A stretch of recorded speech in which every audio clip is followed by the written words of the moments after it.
Okay.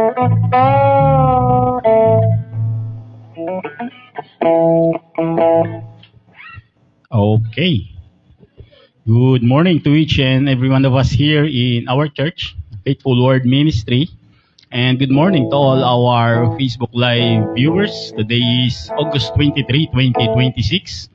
Our topic for this morning, don't let anyone hinder your race of freedom. Sa Tagalog, wag mong hayaang hadlangan ninuman ang iyong takbuhin sa kalayaan. Again, tayo po ay nasa serye ng Aklat ng Galacia at ang itinuturo po natin dito, ang pinaka-sentro ng ating pagtuturo ay yung tinatawag na pag-aaring ganap o pagpapawalang sala sa pamamagitan lamang ng pananampalataya sa kamatayan, pagkakalibing at muling pagkabuhay ng Panginoong Hesukristo. Anumang karagdagan sa pananampalataya ay maituturing nating isang false preaching o false gospel. Gaya ng accept Jesus as personal Lord and Savior, altar call, at pagbabautismo at marami pang iba. Ito po ay tinatawag na false gospel sapagkat ang sabi ng ating pagtuturo, pinapawalang bisa niya ang kamatayan ng Panginoong Hesukristo sa krus ng Kalbaryo. At bilang mga kabahagi ng katawan ng Panginoong Hesukristo o body of Christ, dapat nating ituring na itong ebanghelyo natin ay nag-iisa lamang at papanatiliin natin ang kadalisayanan nito sapagkat kung hindi ay maaaring maibalik tayo doon sa tinatawag na slavery o pagkakaalipin. At ito nga po ang mga bagay na ginigiba natin, ang mga tinatawag na denominational slavery na itinuturo ng mga denominasyon. Number 1 na dito, uulit-ulitin ni Brother Mel, yung tinatawag na accept Jesus as personal Lord and Savior. Wala pong ganitong makikita sa banal na kasulatan. Wala pong nagturo na accept Jesus as your personal Lord and Savior to be saved. At wala po sa banal na kasulatan na nag-accept sa Panginoong Hesukristo bilang personal Lord and Savior at naligtas na. Ito po ay katang-isip lamang at gawa-gawa lamang ng mga liderato at mga pastor ng denominasyon. Pero kung pagbabasihan ng banal na kasulatan, hindi po siya itinuturo. Number 2, undergo discipleship and leadership program. Wala pong nag-discipleship sa banal na kasulatan. Wala pong nagkaroon ng discipleship class o leadership class sa banal na kasulatan. Ito po ay muli gawa-gawa lamang ng mga denominasyon, mga liderato at mga pastor ng mga local churches. Number 3, pupunta ka raw sa Tagaytay at magbabayad ka ng 3,000 para marinig ang salita ng Diyos. Ito po ay nakakabagabag sa Brother Mel. Sapagkat, paano na lang kung mahirap ang isang tao? Paano na lang kung wala kang pambayad ng 3,000 para sa isang camp? Di hindi mo na maririnig ang salita ng Diyos. In other words, parang isinara na nila yung pintuan para makapasok ka sa sangkalangitan. At ito nga yung sinasabi ng Panginoong Hesukristo sa Matthew 23:13 nang sabi, kahabag-habag kayo, mga tagapagturo, mga mapagkunwari.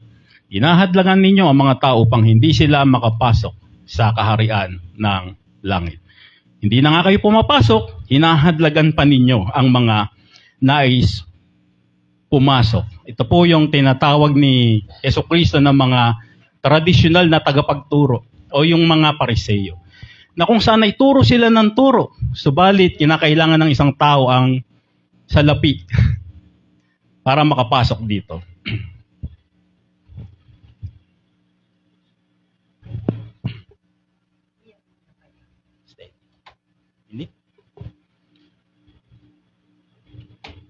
In other words, hindi busilak ang kanilang puso.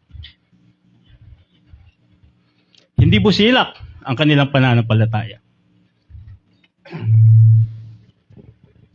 Hindi busilak ang pagsunod sa Panginoong Hesukristo. At ito po ang mga bagay na dapat ginigiba natin. At sa ating pong paninimula, nanyayan ko pong bawat isa, tayo po ay dumako sa pambungad na panalangin.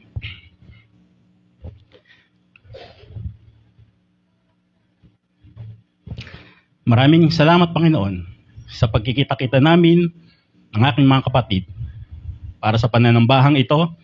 Pagpalain niyo po ang bawat isa na kapiling namin at pagpalain niyo po ang aming munting gawain mula simula hanggang sa aming pansamantalang paghiwa-hiwalay. Patubayan niyo po ang mga kasama namin sa Facebook Live, maging dito sa face-to-face at sa mga darating pang mga kasamahan namin. Pagpalain niyo po sila sa kanilang daraanan. Muli, Panginoon, idadalangin po namin ang inyong pagpatnubay sa aming munting gawain mula simula hanggang sa aming pansamantalang paghiwa-hiwalay. Ito pong aming samot dalangin sa pangalan ng Panginoong Hesus. Amen. Tawagin po natin ang Ate Glenda, Ate Krish, Kuya Vince, at Kuya Mark at Kuya Ron para sa ating opening songs.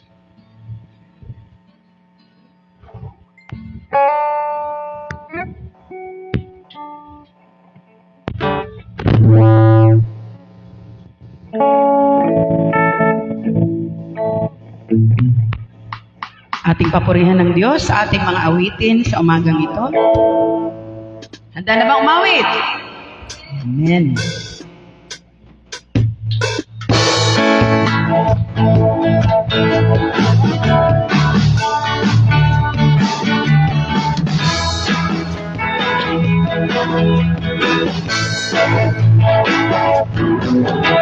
The Lord our God is good.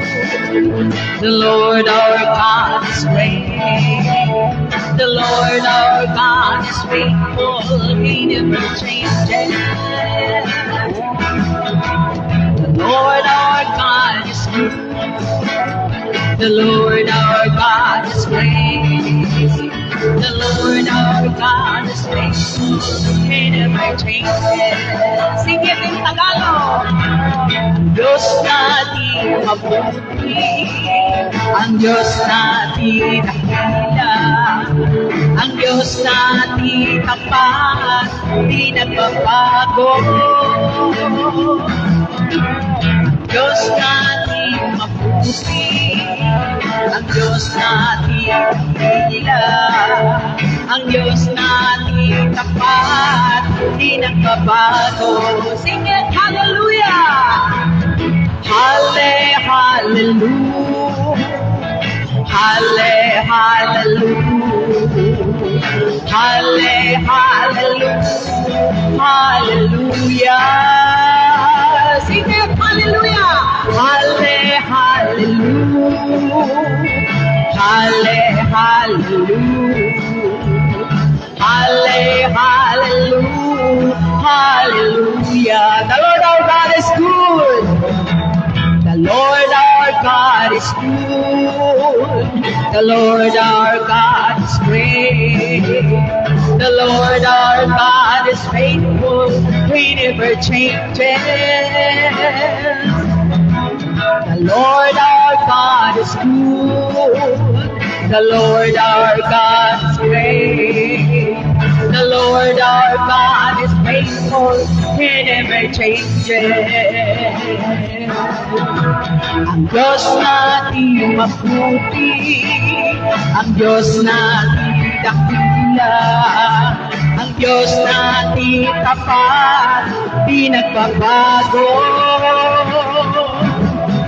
Ang Diyos natin mabuti, ang Diyos natin dakila, ang Diyos natin tapat, di nagbabago. Sing it, hallelujah!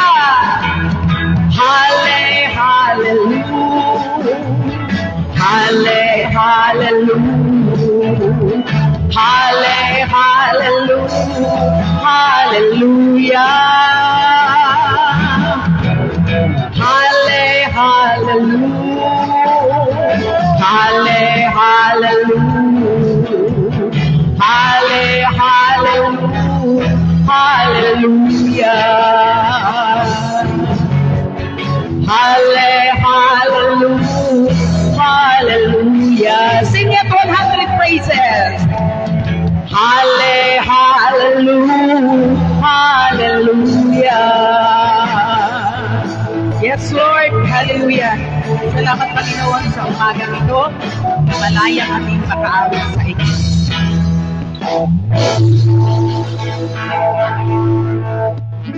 Jesus, name above all names, beautiful Savior, glorious Lord, Emmanuel, God is with us, blessed Redeemer, living Word.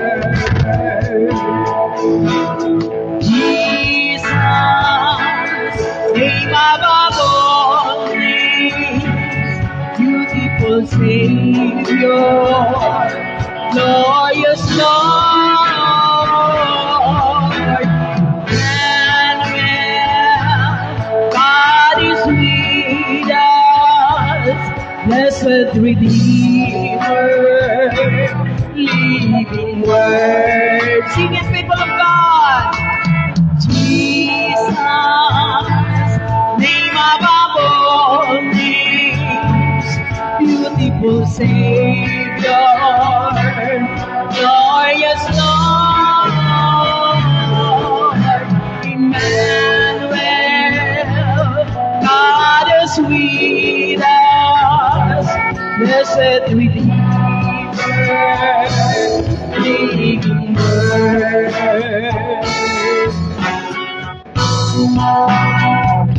Living Word, blessed Redeemer, living Word. I sing praises to your name, oh Lord, praises to your name, oh Lord. For your name is great and greatly to be praised. I sing praises to your name, oh Lord, praises to your name, oh Lord. Your name is great and greatly to be praised. You sing praises to your name. I sing praises to your name. Oh Lord, praises to your name. Oh Lord, for your name is great and greatly to be praised.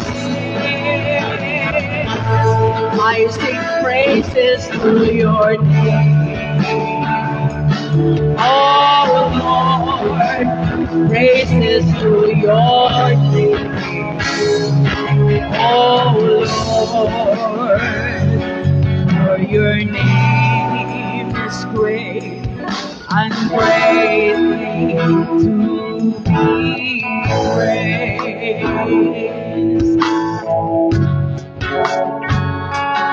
For your name is great and greatly to be praised.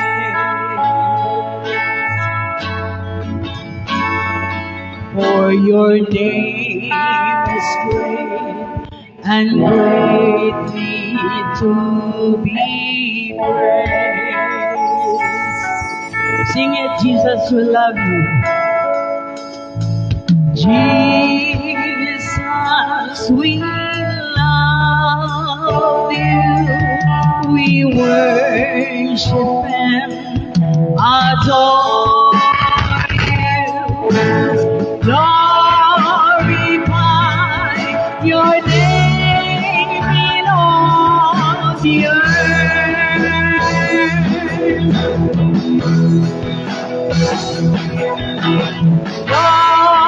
Glorify your name.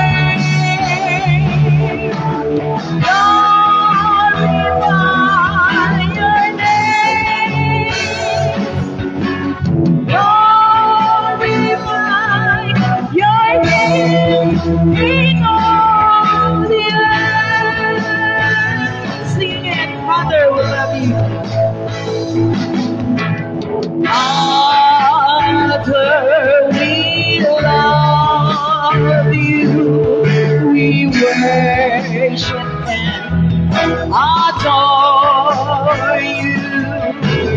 Glorify your name in all the earth.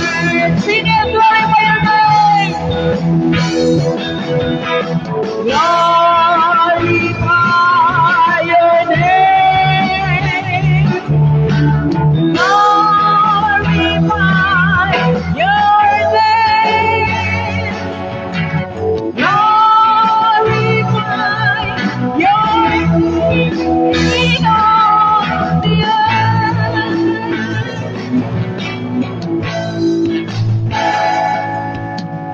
Spirit, we love you. We worship and adore you. Glorify your name in all the earth. Sing, people of God, glorify your name. Glorify your name. Glorify your name. Glorify your name in all the earth. Glorify your name. Glorify your name. Glorify your name. Glorify your name in all the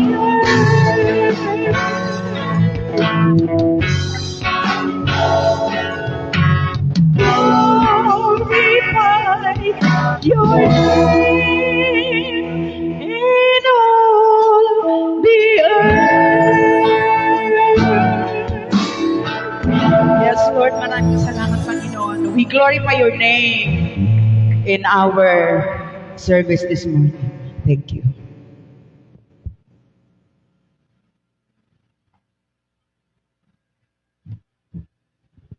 Let us remain standing in the presence of our Lord as we read His word in the book of Galatians, chapter 5, from verses 7 to verse 15. Verse 7, Ye did run well, who did hinder you that ye should not obey the truth. This persuasion cometh not of him that calleth you. A little leaven leaveneth the whole lump. I have confidence in you through the Lord that ye will be none otherwise minded.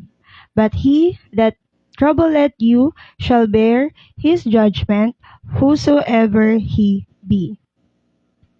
And I, brethren, if I yet preach circumcision, why do I yet suffer persecution?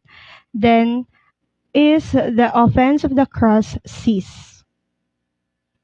I would they were even cut off, which trouble you. For brethren, ye have been called unto liberty, only use not liberty for an occasion to the flesh, but by love serve one another. For all the law is fulfilled in one word, even in this, thou shalt love thy neighbor as thyself.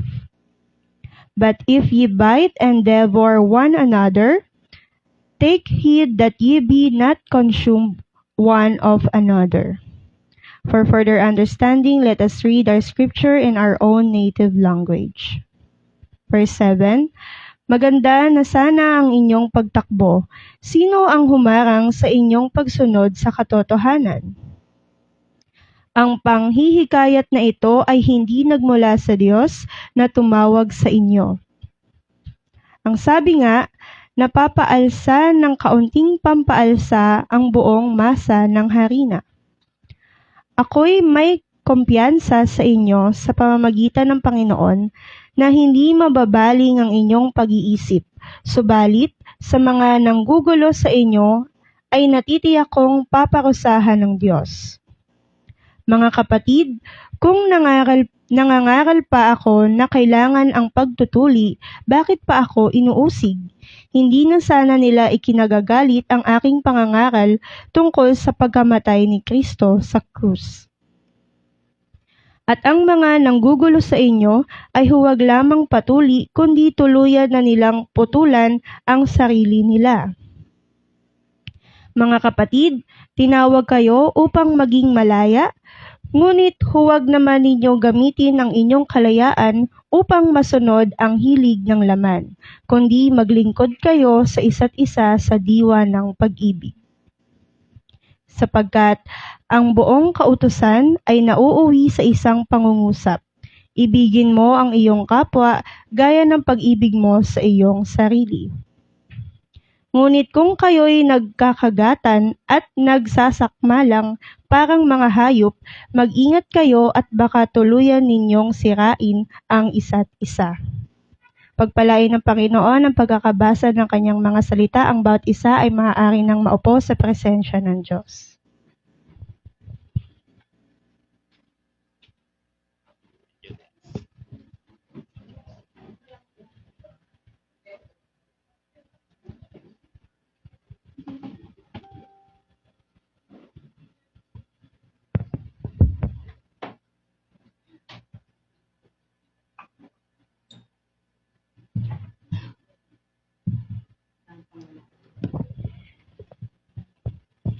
Maraming salamat, Ate Ines, sa pagkakabasa ng salita ng Diyos.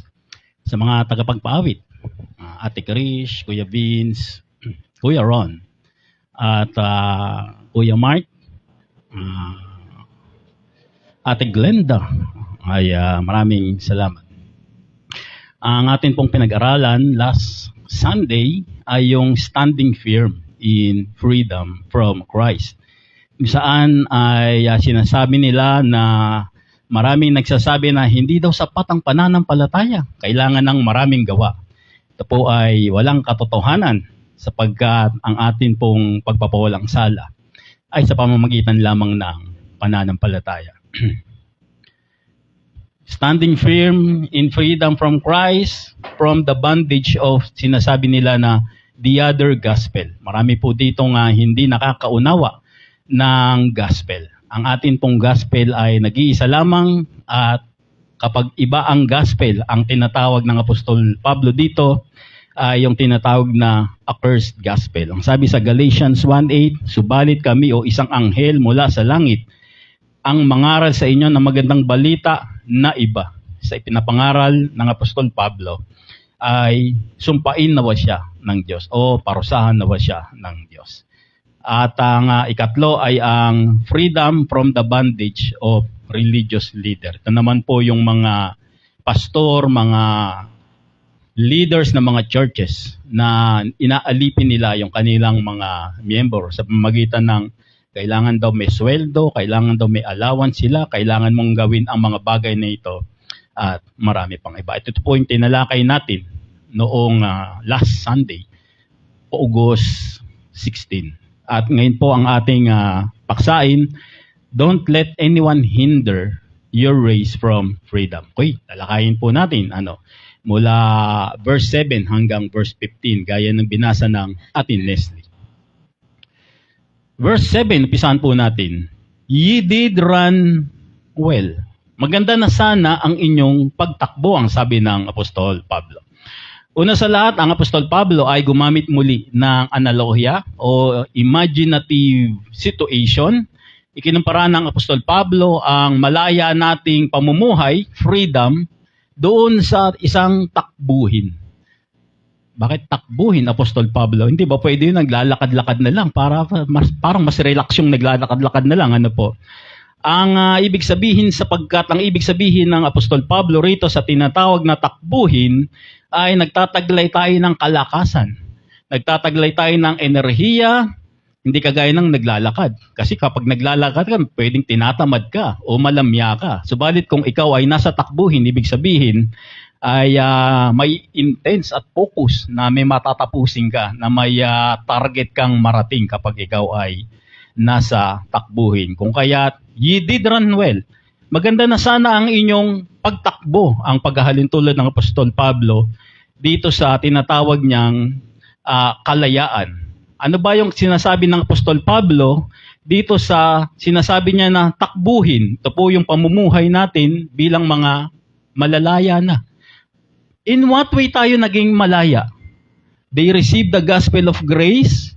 In what way naging malaya itong mga taga-Galasya? Mga taga-Galasya ay itinuturing ng Apostol Pablo na mga malaya sapagkat they received the gospel of grace.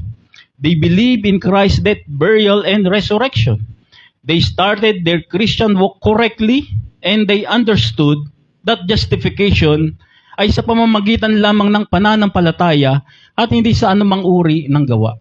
At ito yung malayang pamumuhay na sinasabi ng Apostol Pablo, mahusay ang inyong pagtakbo in that way. Tumatakbo kayo ng may enthusiast, tumatakbo kayo ng may joy.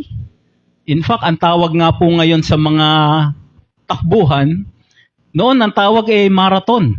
Ngayon ang tawag po ay fun run.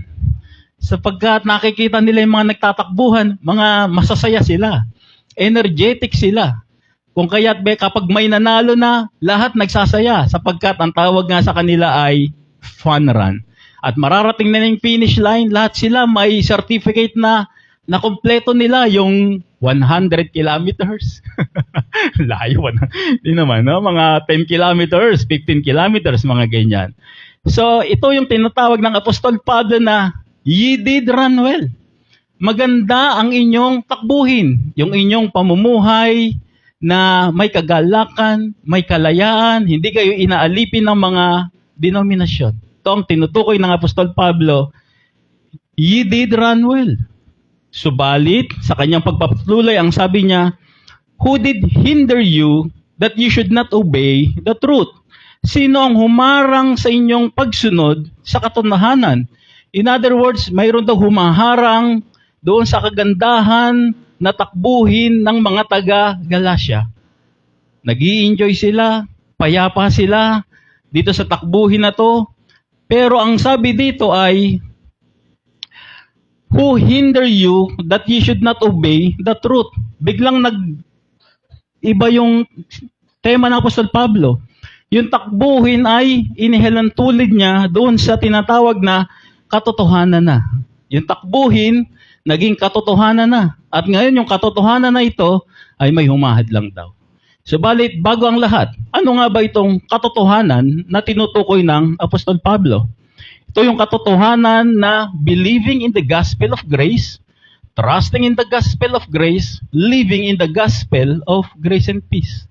Pananampalataya doon sa magandang balita ng kaligtasan, pagtitiwala doon sa magandang balita ng kaligtasan at pamumuhay ng may kapayapaan at kagalakan.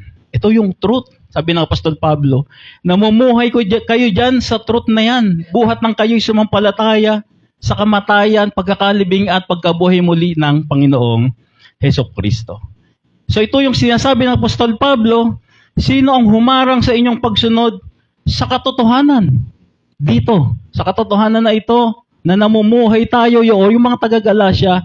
And then ang sabi ng Apostol Pablo, sino ang humarang sa inyong pagsunod sa katotohanan? In other words, may mga kasinungalingan na humaharang dito sa magandang pagtakbo ng mga taga-Galasya. O kung ituturing natin sa ating buhay, tayo ay tumatakbo ngayon sa kalayaan.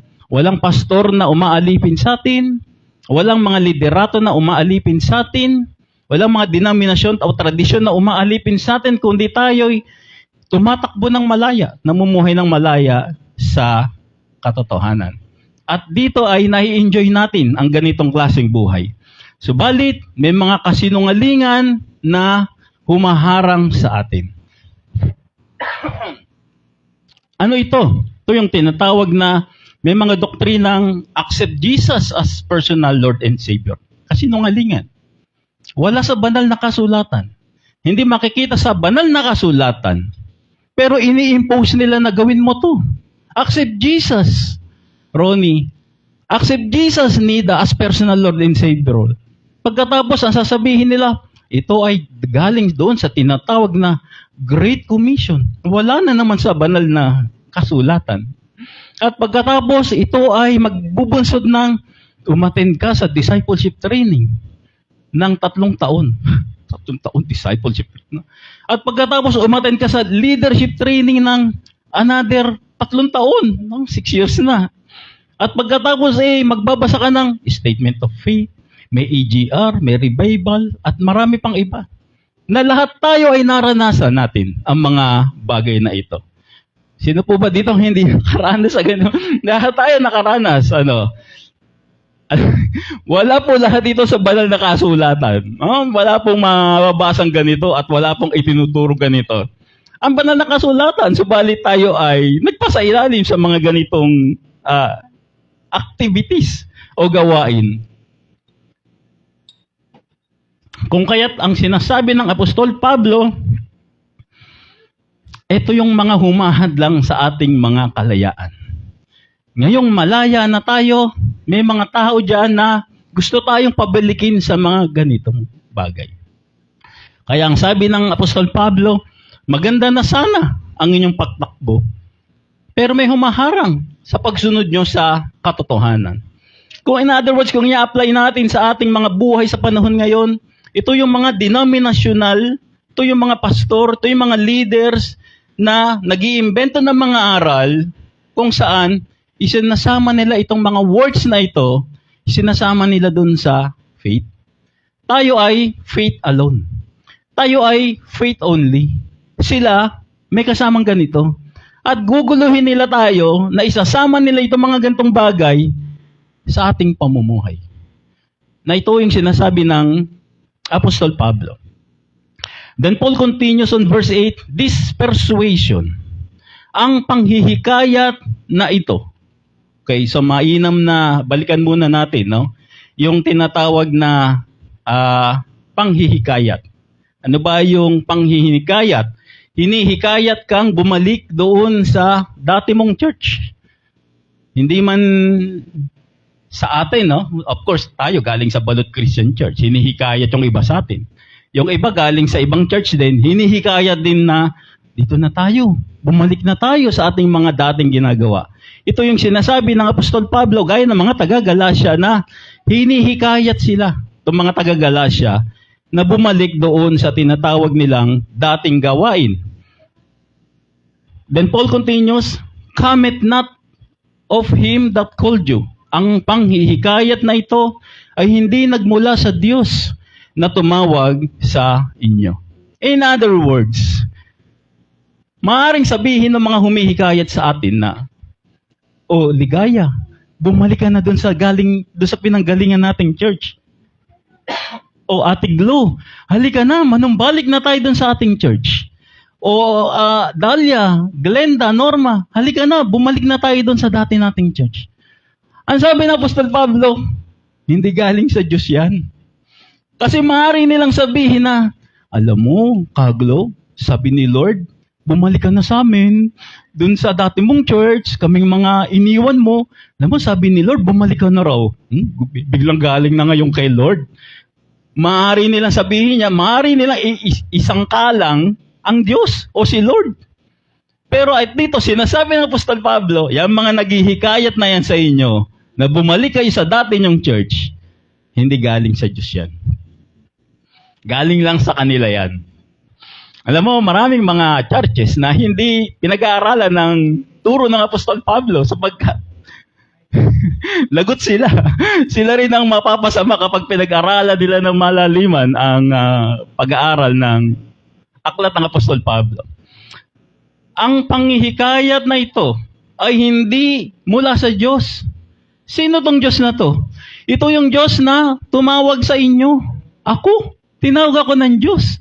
In what way ako tinawag ng Diyos? Ang sabi sa 2 Thessalonians 2:14, whereunto He called you by our gospel, to the obtaining of the glory of our Lord Jesus Christ. Tinawag kayo ng Diyos sa pamamagitan ng magandang balita na ipinahayag namin sa inyo upang makasama namin kayo sa kalwalhatian ng ating Panginoong Hesukristo. At ano ang naging resulta ng pagkakatawag sa atin ng Diyos? Nung tinawag tayo ng Diyos, nung tinawag tayo ng gospel, ano yung naging resulta nun? We're into grace. Napunta tayo sa biyaya. We're into faith. Napunta tayo sa pananampalataya lamang. Walang gawa. We're into liberty of Christ. Napunta tayo sa napakalayang buhay na ito na wala kang dinadaluhan na downwatch, cell group, prayer warrior ka, prayer meeting, Bible study, Sunday school. Walang ganon. Malaya tayo. And we're into salvation by faith alone. Nandun tayo sa biyaya sa pamamagitan lamang ng pananampalataya. And now, Apostle Paul says, may humaharang dyan. May humaharang dyan sa ganyang pamumuhay nyo, guys. Hinaharang kayo ng mga dating nyong church. Hinaharang kayo ng mga dating denominasyon. Hinaharang si Ate Dalia habang nasa palengke siya. May haharang sa kanya. Haharangin kita, Ate Dalia. Ang ganda pala ng boses ni Kuya Jerry. Bakit hindi nyo itry na sa church naman namin kumanta? Yan ang mga pangaharang, After 1 week, haharangin na naman si Ate Dalia, Hinaharang. Physically. This time, physically. Hinaharang para dumalo sa dating church, no? Hinaharang si Ate Norma. Of course, si Ate Norma, exception sa atin yan, Hinaharang si Ate Glenda. Ate Glenda, 70th birthday ko na. Iwan mo muna si Faithful Word Ministry. Dalo ka muna dito. No? Hinaharang tayo talagang physically. May plano na harangin talaga ang bawat isa sa atin para mapanumbalik doon sa tinatawag nilang denominasyon at muli tayong maalipin. So, ang panghikayat na ito ay hindi mula sa Diyos na tumawag sa inyo, sa mga taga-Galasya o sa mga Faithful Word Ministry. Ang sabi ng Apostol Pablo, hinaharang kayo niyan, pero, of course, huwag kayong magpapaharang dyan. Iiwasan nyo yung mga yan. Bakit? Kasi markado na sa Apostol Pablo, mga taong yan. Sapagkat ang sabi niya sa Romans chapter 16 verse 17, mga kapatid, nakikiusap ako sa inyo, mag-iingat kayo sa mga pasimuno na mga pagkakakampi-kampi at sanhi ng pagtalikod dahil sa pagsalungat nila sa aral natin. Sumasalungat sila sa aral natin, hinaharang tayo, ang sabi ng Apostol Pablo, iiwasan nyo yan. Iiwasan nyo sila. Iiwasan nyo yang mga yan. Malinaw. Verse 18, ang mga taong gayon na hindi naglilingkod kay Kristo na Panginoon natin, kundi sa pansariling hangarin. Inililigaw nila ang mga may mahinang pag-iisip sa pamamagitan ng kaakit-akit at matatamis na pangungusap. Bistado sa Apostol Pablo ang mga ganitong klaseng tao. Kilalang kilala ng Apostol Pablo ang mga ganitong klaseng tao. They would invite Sister Norma. Sister Norma, attend ka naman sa Balot Christian Church. Kasi magkakamag-anak naman tayo. Kasi dati naman tayong magkakasama, magkakaibigan. Bata pa nga tayo, kumakanta na tayo sa stage. Of course, si Ate Norma, dahil kamag-anak, kaibigan, attend. Wala namang problema doon. Pero kapag si Ate Norma na ang nag-invite sa kanila, kayo naman ang pumunta sa church namin. Total, magkamag-anak nga tayo, di ba? Magkaibigan nga tayo, sabi nyo nga, di ba? Ay, walang kamag-anak ngayon. Walang kaibigan ngayon. Magkamag-anak tayo, magkaibigan tayo kung mabibigyan mo ko ng pabor. Pero kung ikaw ang hihingi ng pabor sa amin, walang kamag-anak. Walang kaibigan. I'm not gaslighting. I'm just speaking the truth. Kung ano yung katotohanan. Sister Glenda, 70th birthday ko na. Total, dati naman tayo magkakasama. Ano ba naman yung umatin ka muna sa Balot Christian Church para sa party natin? And Ate Glenda would. In fact, hindi lang natuloy because of her hectic schedule in official capacity. No? But if Ate Glenda would have the chance, wala namang problema kung umatin siya. But the question is, kung si Ate Glenda na ba yung mag-i-invite sa kanila, citing na, di ba magkakaibigan tayo, sabi nyo nga, kayo naman ang atin sa amin. Walang kaibigan ngayon. Ayan ang katotohanan. And Apostle says, walang kwenta yung mga yan. Iwasan nyo yung mga yan. It's not worth it. Kaya ang sabi ng Apostol Pablo, iiwasan nyo yung mga yan. Yan kung ano lang yung makukuha nila, kaibigan ka. Magkakasama tayo. Pero pag sila na yung magbibigay sa'yo ng favor, wala. And Apostle Paul says, iiwasan nyo yung mga taong. Of course, sa akin po, walang problema kung attend o bibisita. Wala pong problema sa I'm just citing the real situation. Kung atin sila rito, ako, i-retract ko etong mga sinasabi ko na to. Nagkamali po ako sinasabi ko. Binabawi ko po yung sinasabi ko. Which is impossible na mangyari. Ito ang sinasabi ng Apostol Pablo, ang panghikayat na ito ay hindi nagmumula sa Diyos na tumatawag sa inyo. Yung mga panghihikayat na yan, ang sabi ng Apostol Pablo, hindi galing sa Brother Mel, ay hindi galing sa Diyos. On a personal capacity lang nila yan. On a personal favor lang nila yan. Kaya kanila hinihikaya. And most of all, baka mamaya ay maapektuhan pa yung malayang takbuhin natin. Yung freedom na meron tayo. Kaya ang Apostol Pablo ay nagwa-warn siya sa atin.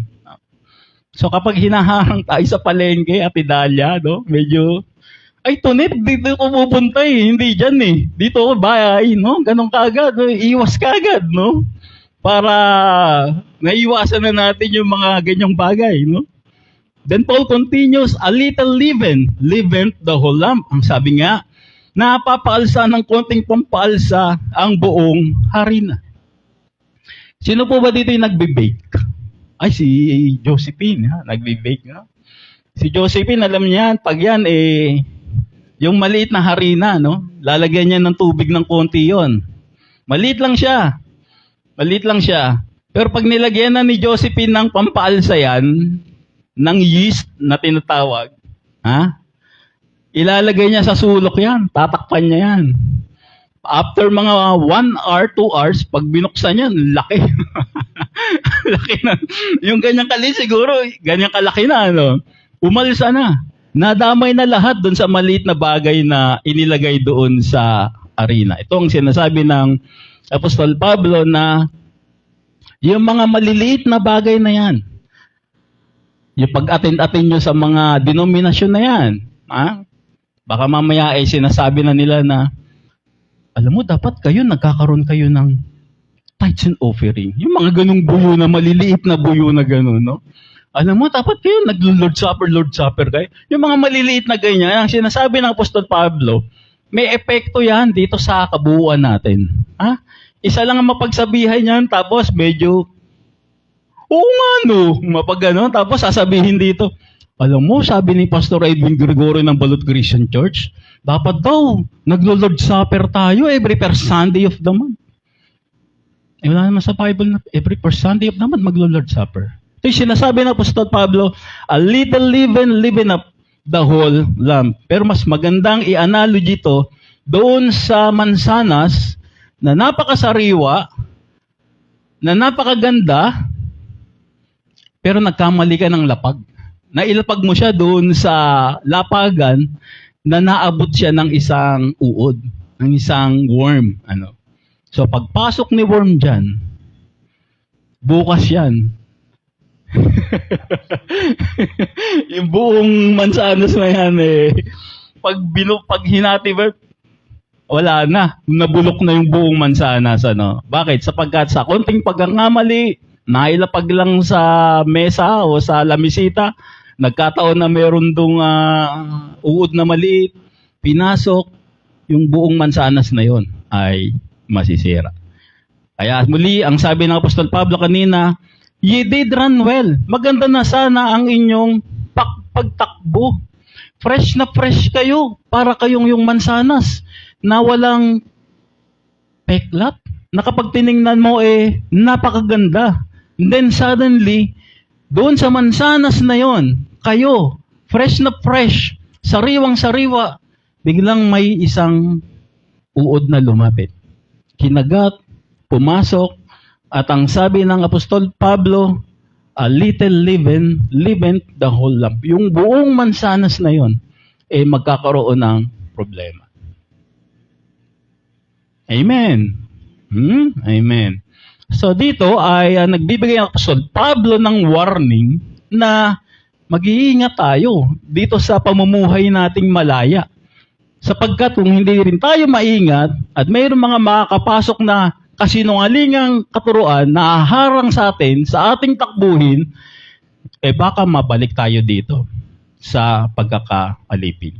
Sapagkat ang maliit na pagkakataon na makapasok itong mga to, ang sabi ng Apostol Pablo, kakainin niya yung buong faithful word ministry.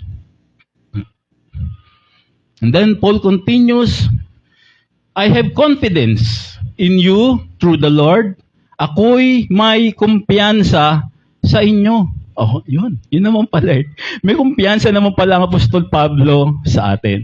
Nagtitiwala naman pala ang Apostol Pablo sa mga taga-Galacia.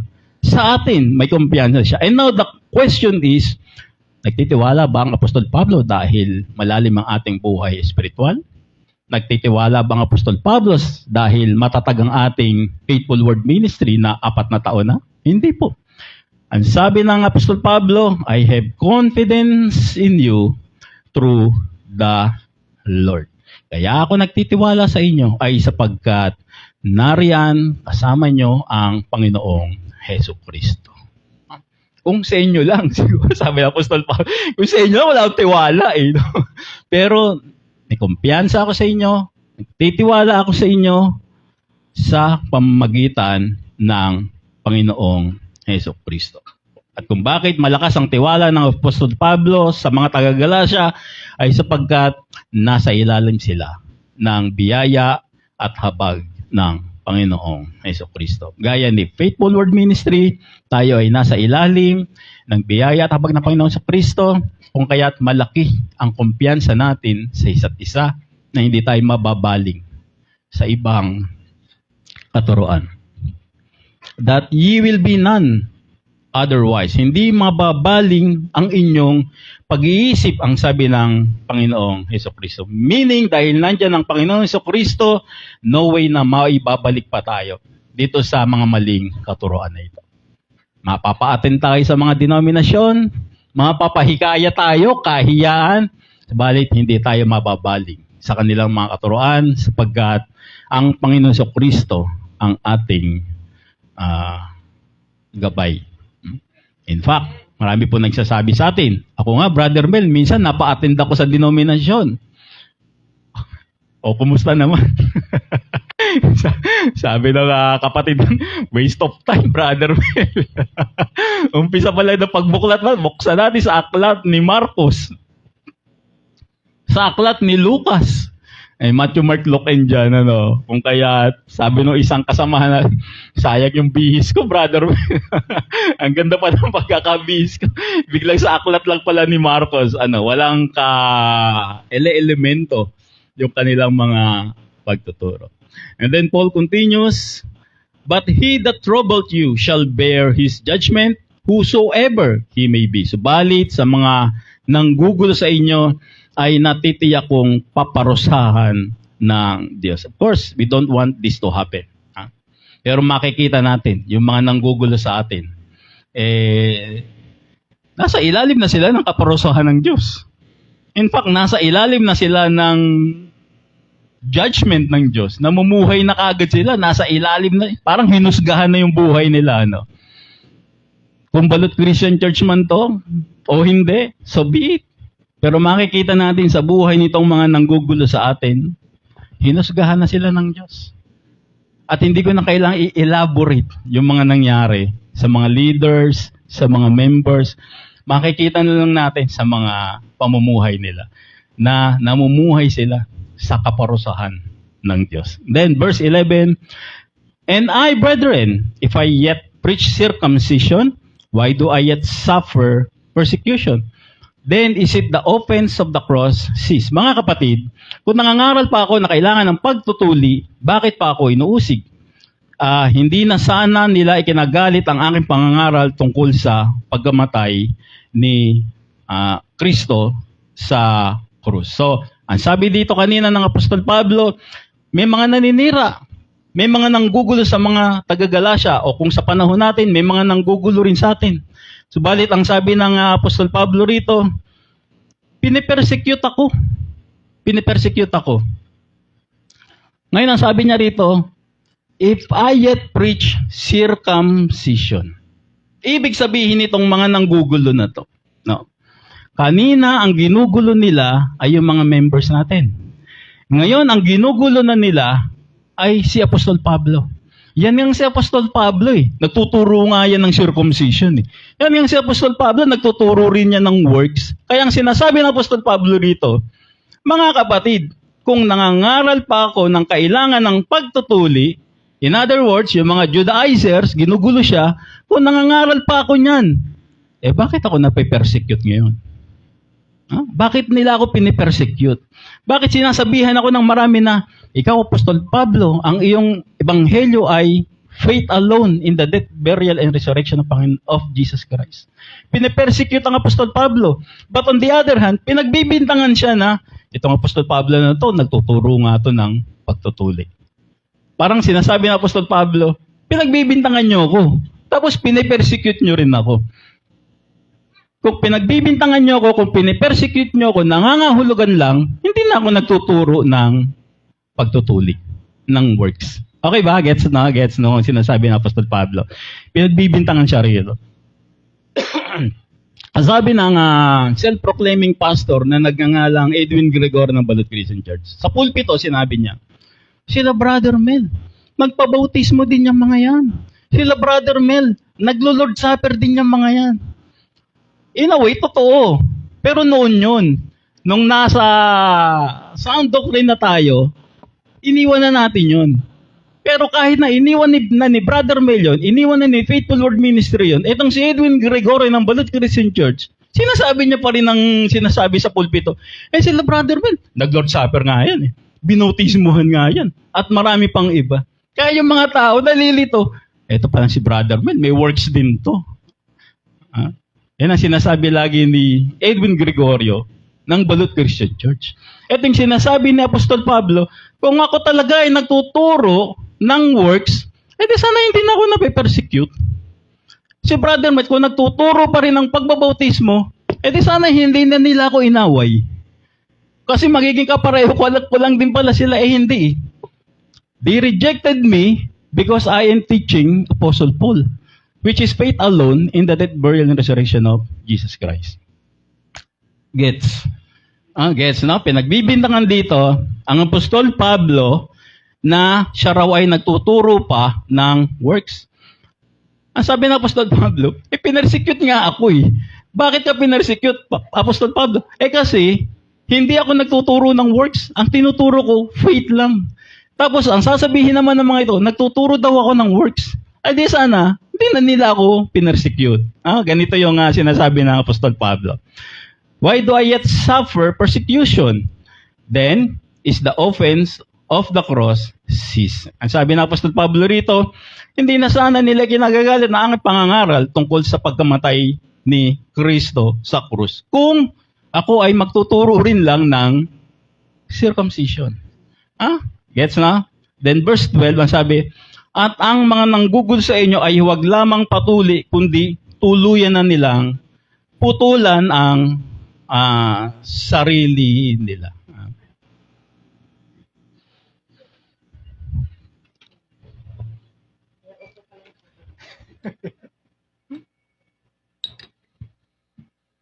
I will make a self-explain in this verse. Medyo masyadong beige yung sinabi ng Apostol Pablo. Ano ba tong ibig sabihin na cut off? putulin? Itiwalag ba to? O physical, spiritual, whatever? Siguro para kay Brother Mel, physical siguro siya. Let's say for example ganito.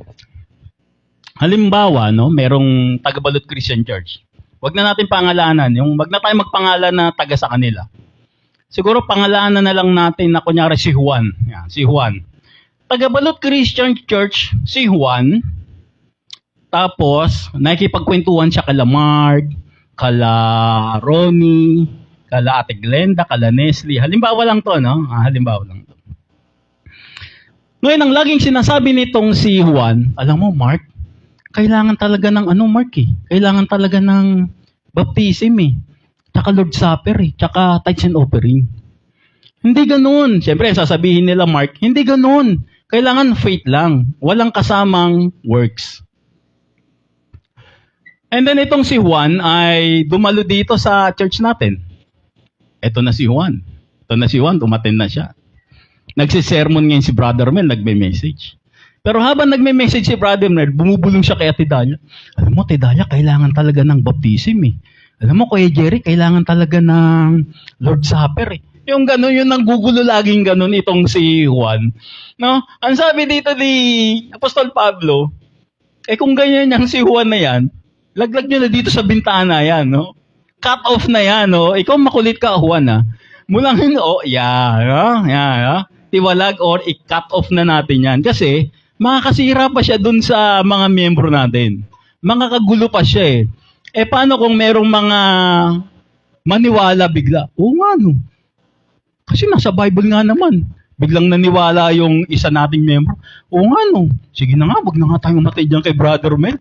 Kasi, parang totoo yung sinasabi mo. Tara, balik na lang tayo sa Balot Christian Church. Eto na naman si Juan, pupunta na naman. Isa-isa na namang, alam mo, Ate Glenda, kailangan talaga ng ganito eh. Kailangan ng mga statement of faith, magbabasa tayo. Oo nga, Juan, no? Yan, yun yung sinasabi ng Apostol Pablo dito na may manggugulo, kung ganyan, putulin na yung ugnayan sa kanya, tanggalin na siya. Pag nandiyan na si Juan, pagpapasok na, saran natin pinto. Laglag na natin sa dahagdan. No? Ibig sabihin lang ng Apostol Pablo dito, putulin na natin si Juan kasi nakagulo siya sa atin. Yes, cut off communication para hindi na siya makapanggulo. Ito yung self-assessment ko dito sa sinasabi ng Apostol Pablo. Kung ang pagbabasihan natin ay yung konteksto ng ating pag-aaral. Ganito yung sinasabi ng Apostol Pablo. Now, let's go to verse 13. Mga kapatid, tinawag kayo upang maging malaya.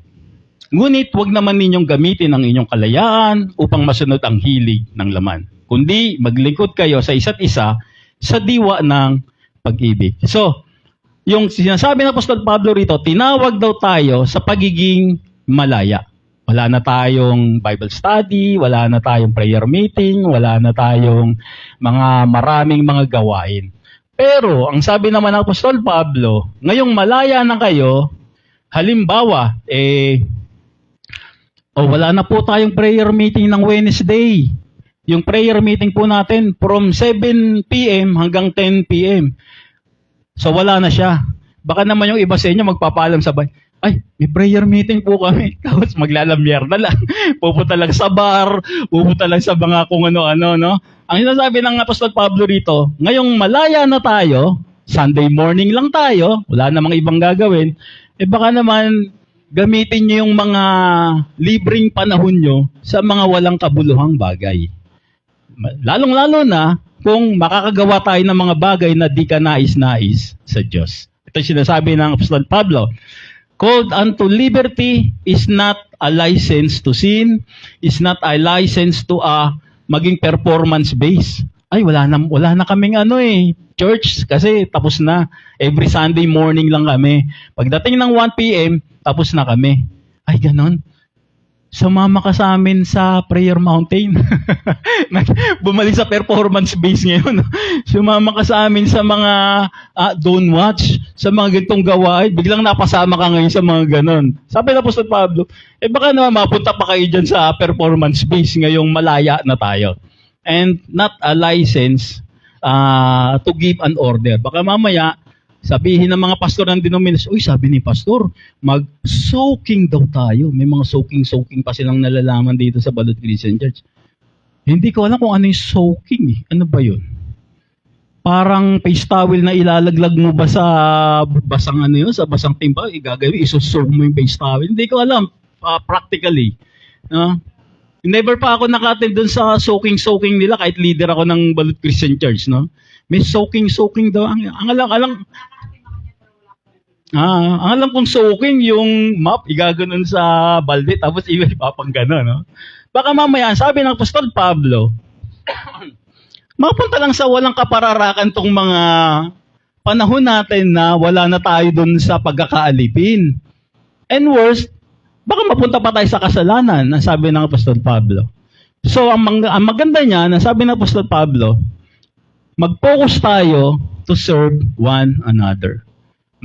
Let's serve one another. Kung may mga libreng panahon tayo, sa ating little way, in our own little way, let's serve one another. And then sa verse 14, sapagkat ang buong kautusan ay nauuwi sa isang pangungusap, ibigin mo ang iyong kapwa gaya ng pag-ibig mo sa iyong sarili. Ang sabi ng Apostol Pablo. So sinight ng Apostol Pablo rito, yung sinabi ng Panginoong Jesucristo, doon sa Matthew chapter 22 verses 37 to 39, ang sabi niya, Jesus said unto him, Thou shalt love the Lord thy God with all thy heart, with all thy soul, and with all thy mind. Verse 38, this is the first and great commandment. Verse 39, and the second is like unto it, thou shalt love thy neighbor as thyself. So, ito yung pinanggalingan ng Apostol Pablo na sinabi niya, sapagkat ang buong kautusan ay nauwi sa isang pangungusap, ibigin mo ang iyong kapwa gaya ng pag-ibig mo sa iyong sarili. Now, bakit sinabi ng Apostol Pablo yung mga bagay na ito? Dahil ba gusto niyang gayahin yung sinasabi ng Panginoon Jesucristo? Dahil ba gusto niyang word for word ay sundin natin yung sinabi ng Panginoon Jesucristo? Kung si Brother Melan tatanungin, hindi po. Ang nais lang ng Apostol Pablo rito, baka sa maraming pagkakataon, dahil tayo'y sobrang laya na, dahil tayo'y lumalakad na sa kalayaan, makalimutan na natin yung pag-ibig natin sa ating mga kapatiran. Baka pagkatapos ng church, bahala na ka sa buhay nyo, magkita-kita lang ulit tayo next Sunday. Mano ba naman kumustahin natin yung mga kapatiran na, kapatid, gaya ni Ate Dalia, umuulan. Kamusta kayo dyan? Binaha ba kayo? Akyat kayo sa amin dito. Tuyo dito sa amin. Third floor ba naman, rooftop pa, no? What Paul mean is, nandun pa rin yung pagmamahala natin sa isa't isa, no? Nandun pa rin yung maaari tayong magsilbi sa isa't isa. Baka mamaya sa sobrang kalayaan na meron tayo, makalimutan na natin yung mga bagay na dapat nating kamustahin yung mga kapatid natin o yung tinatawag nating paglilingkuran sa isa't isa. Sapagkat ang buong kautusan ay nauuwi sa isang pangungusap, ang sabi ng Apostol Pablo, ibigin mo ang iyong kapwa gaya ng pag-ibig mo sa iyong sarili. In other words, let's provide service to our brethren. Muulan o mga kapatid, sino po ba dyan ng walang masilungan? Pwede po tayo dito sa church natin, no? Sino po ba dyan ng hindi makalabas dahil malakas ang ulan, baha sa kanila? Pwede po namin kayong tulungan, something like that, ano? Kaya sabi ng Apostol Pablo rito, ibigin mo ang iyong kapwa gaya ng pag-ibig mo sa iyong sarili. Pero may pinagmulan yung pagkakasabi na niyo galing sa Panginoong Jesucristo. And then our last verse, ngunit kung kayo'y nagkakagatan at nagsasakmalang parang mga hayop, mag-ingat kayo at baka tuluyan ninyong sirain ng isa't isa. I cannot comment on this. Hindi na ako magpapaliwanag dito sa verse na to. Why? Kasi malayong malayo sa church natin to. Walang mga nagsasakmalan, walang mga nagkakagatan. And on the other hand, in contrary, nagmamahalan tayo, nagre-respetuhan, mayaman, mahirap, middle class, pare-pareho lang tayo dito ng pagtitinginan. Lahat, mahalaga, bawat isa, mahalaga. Kung kaya napakagiliw ng bawat isa sa atin sapagkat nandoon yung pag-ibig at paggalang sa isa't isa na gaya ng tunay na magkakapatid sa Panginoon. I cannot comment on this. Malayo tayo dito. Si Galatia siguro ganun, pero tayo hindi.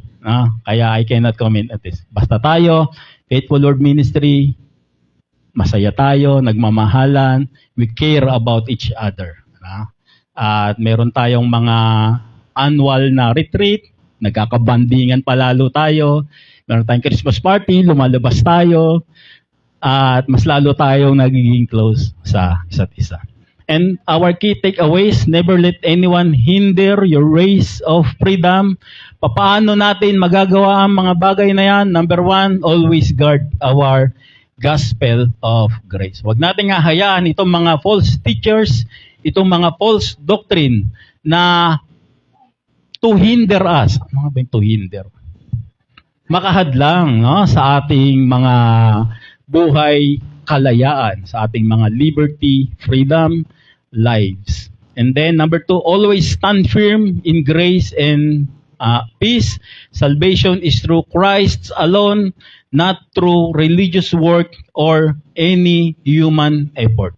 Sa Panginoong Jesucristo lang lagi, nakapokus sa faith lang lagi sa Panginoong Jesucristo. Number 3, always use freedom to serve one another. Yung freedom natin, yung kalayaan na meron tayo ngayon, samantalahin natin na makapaglingkod sa ating mga kapatiran in our own little way.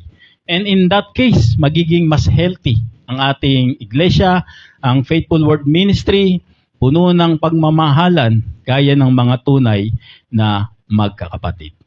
Amen. Ayan. Magandang umaga po sa inyong lahat at pagpalain tayo ng Panginoon. Tawagin po natin ang magbibigay ng espesyal na bilang, lang iba kundi ang ating Norma Bautista.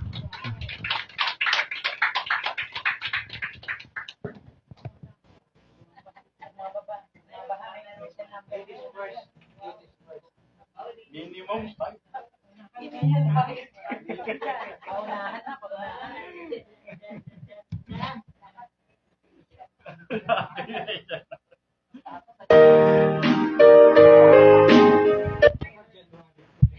Baka December 2029.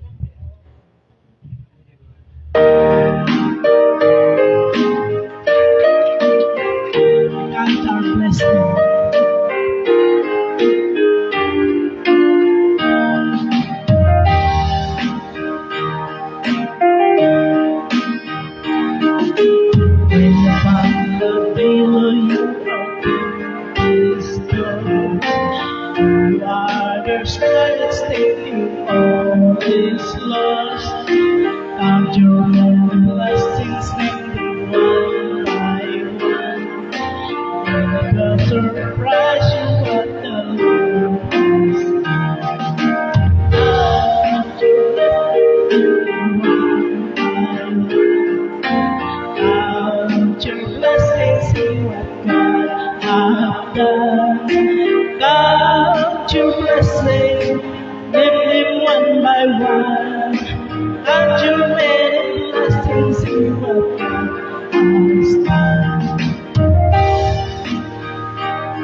Your blessing. blessings in what God has done.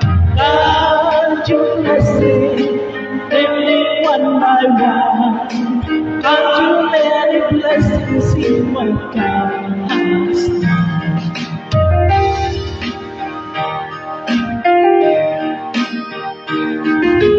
And others Superman and gold. The Christ has promised you is what I'm told. Count your many blessings, money cannot buy your reward in heaven or your home. Count your blessings, live one by one. Count your blessings, see what God has done. Count your blessings, living one by one. Count your many blessings, see what God has done.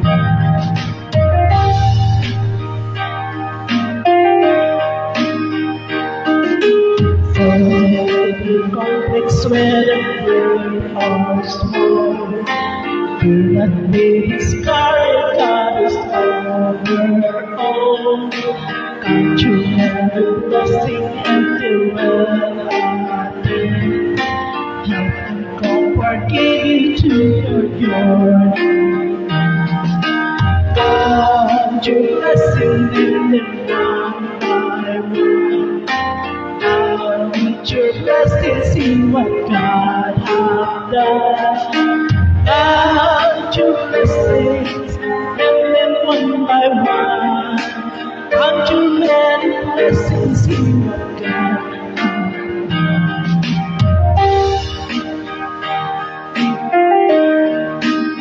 Thank you. Lagi natin bilangin ang biyaya na ang hirap.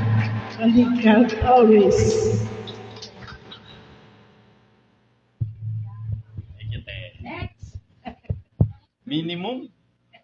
Minimum ilang pa?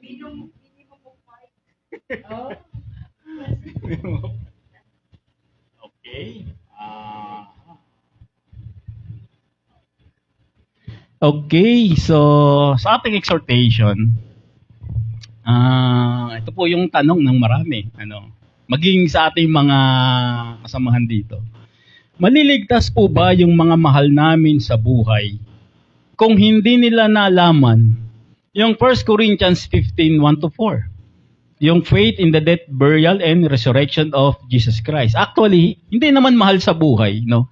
Kundi yung mga sinasabi natin na sila pastor na nakasama natin, na sumakabilang buhay na, paano yon? 20 years, 30 years silang nagpastor-pastor. Tapos ngayon ang tanong, ligtas po ba sila? Na hindi nila nalaman yung 1 Corinthians 15:1-4. So, sasagutin po natin yan, pero bago ang lahat po, tawagan po natin si Kuya Jerry para sa another special number.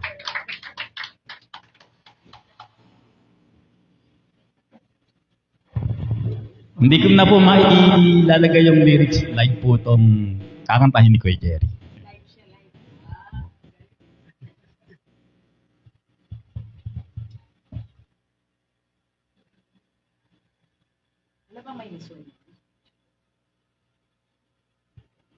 Happy birthday, Brother Mel.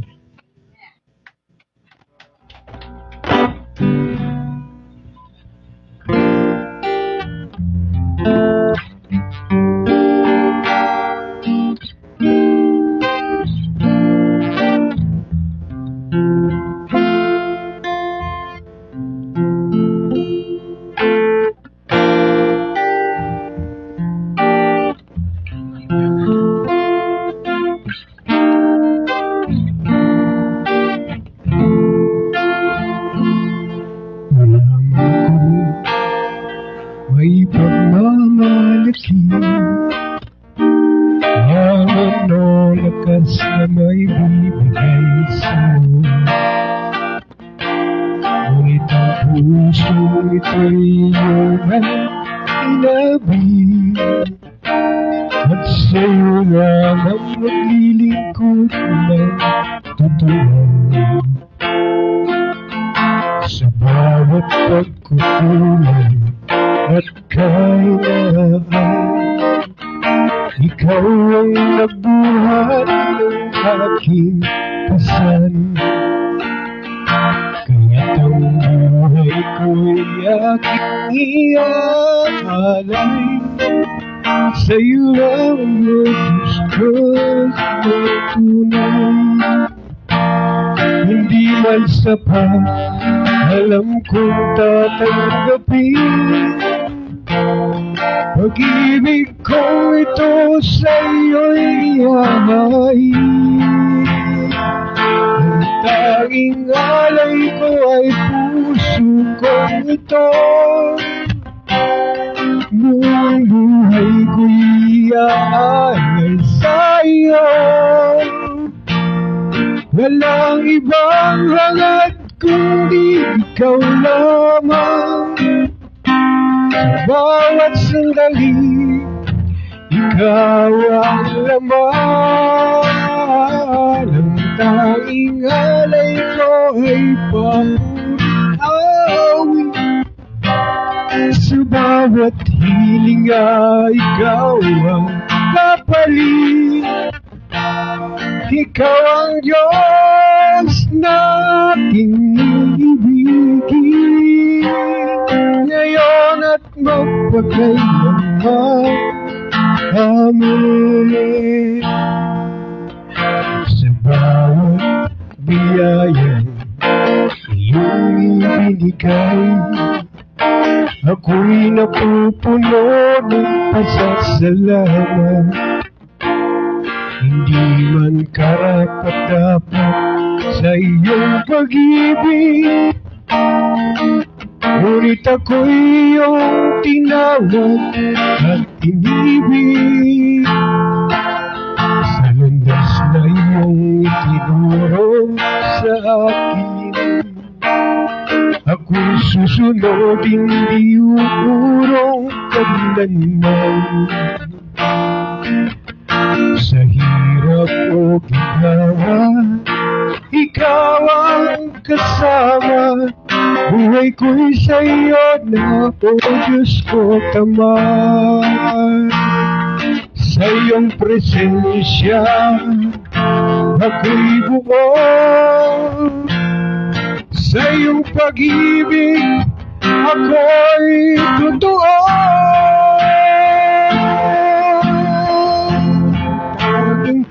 Alay ko ay puso kong ito.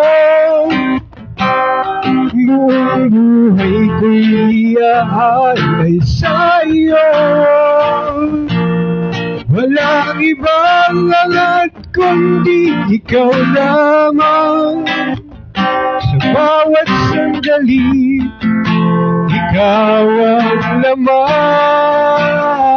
Ang tanging alay ko ay papuring awit. Sa bawat hininga, ikaw ang kapalit. Ikaw ang Diyos na aking ibigin. Ngayon at magpakailanman. Amen. Kunwari man ay wala akong dala, ikaw pa rin ang aking kayamanan. Sa iyong sapat na ang lahat. Ikaw ang simula at wakas.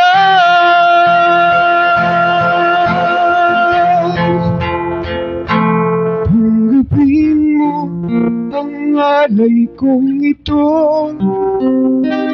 Pusong sa'yo'y naglilingkod ng buo.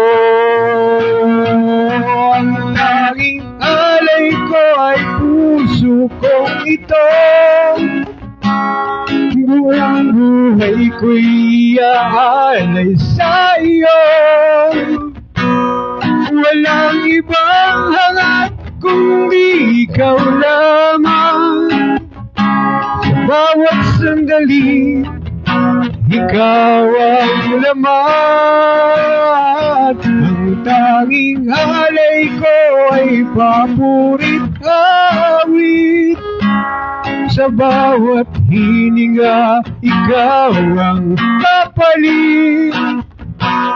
Ikaw ang Diyos na aking iibigin, ngayon at magpakailanman. Amen. Ang tanging alay ko ay ang buhay ko, para sa iyo. Oh, Diyos. Thank you, Lord.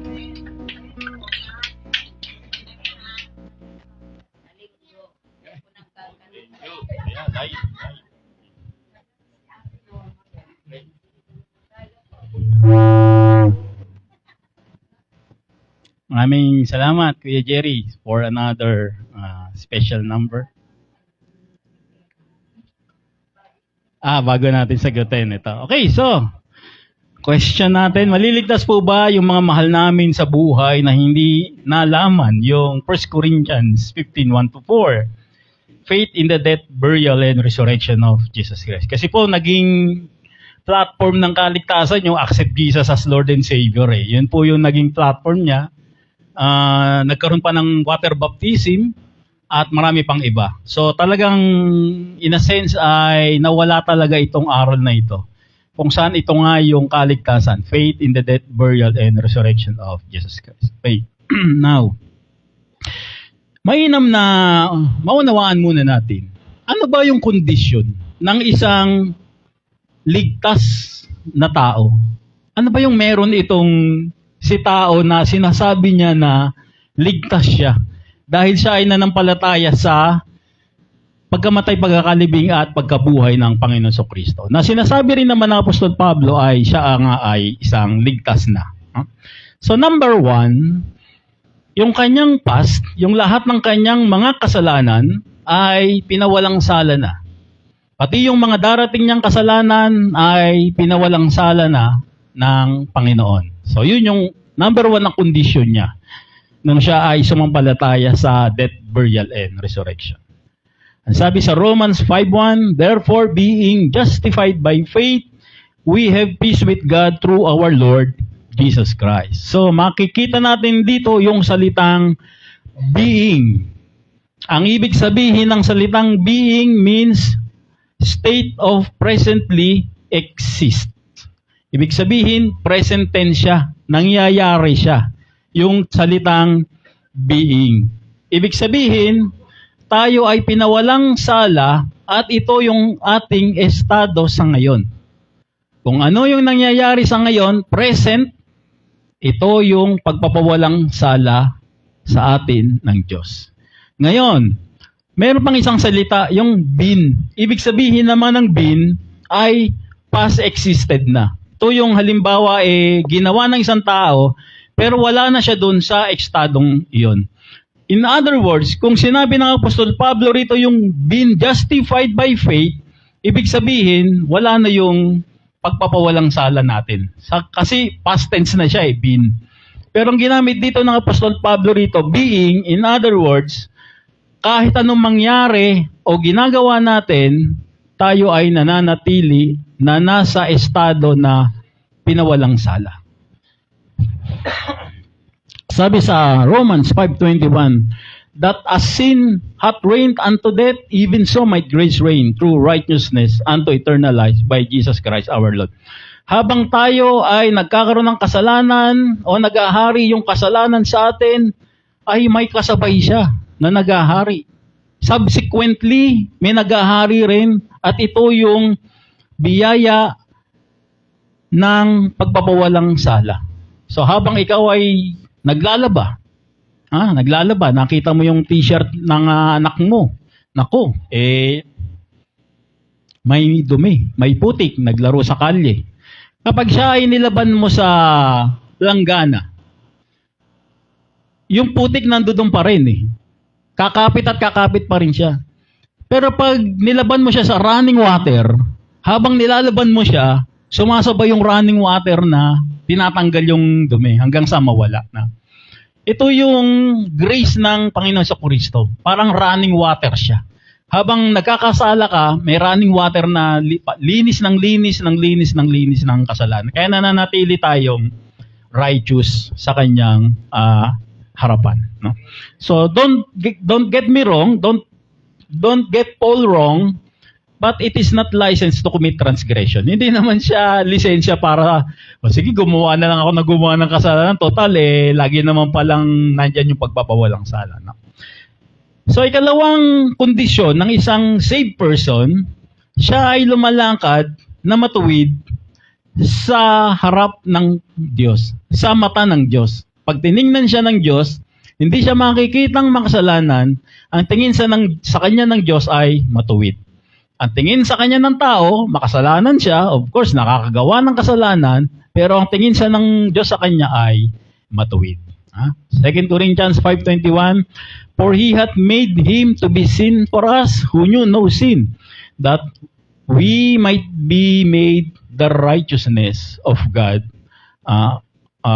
in Him. So, hindi nagkasala si Kristo, ngunit alang-alang sa atin, siya ay itinuring na makasalanan upang sa pakikipag-isa natin sa Kanya ay maging matuwid tayo sa harapan ng Panginoon. In other words, yung mga kasalanan natin ay kinukuha ng Panginoong Kristo.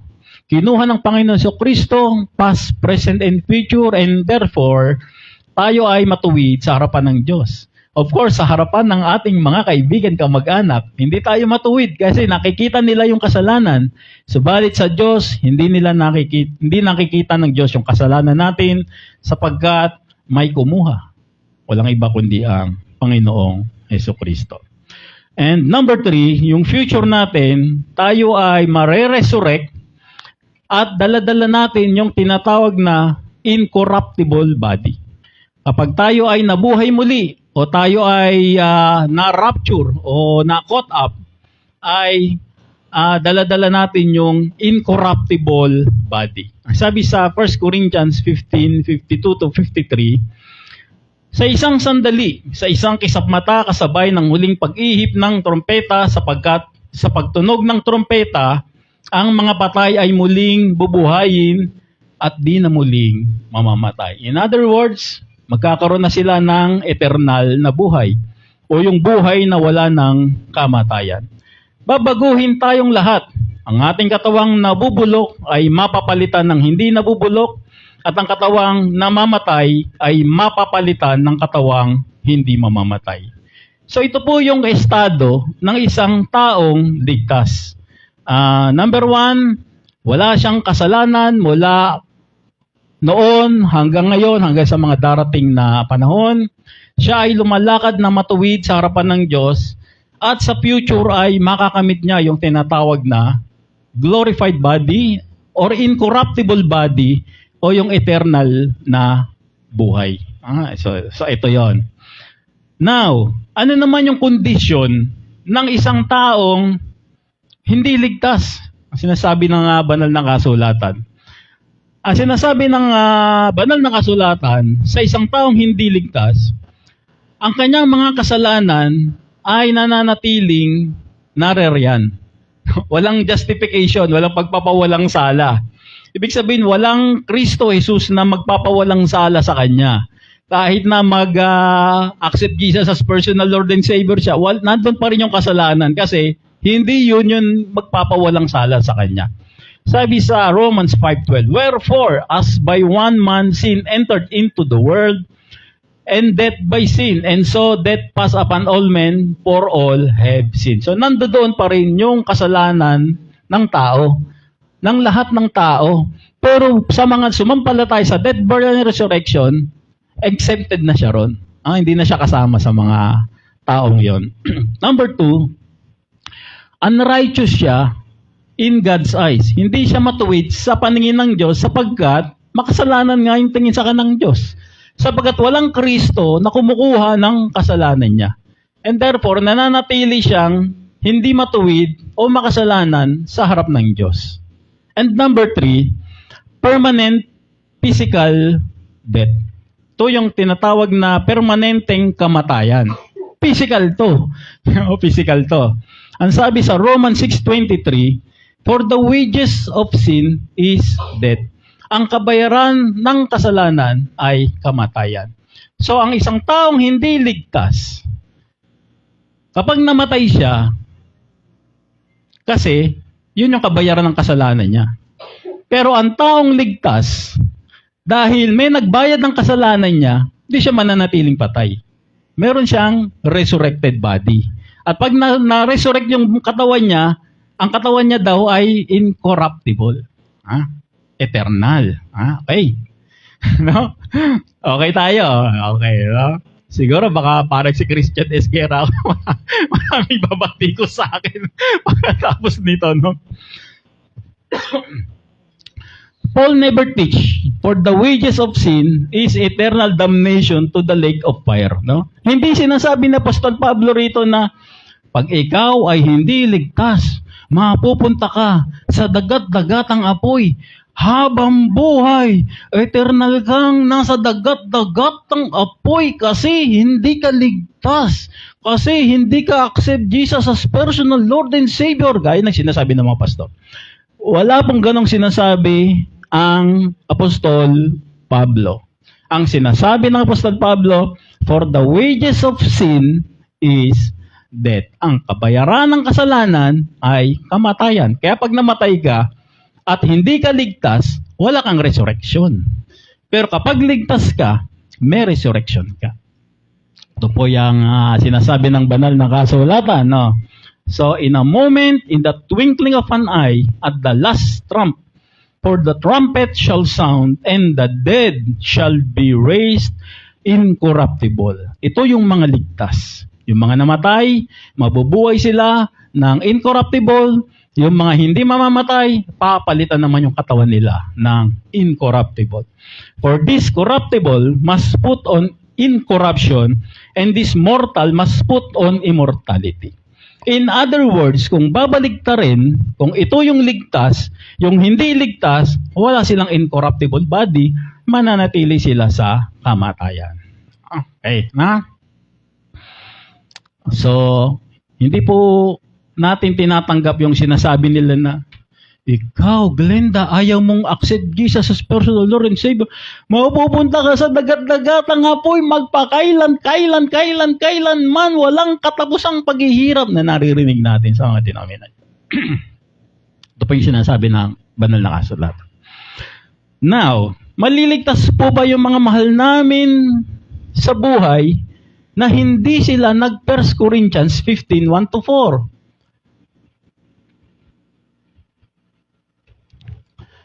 So, mas magandang tanong ay hindi maliligtas.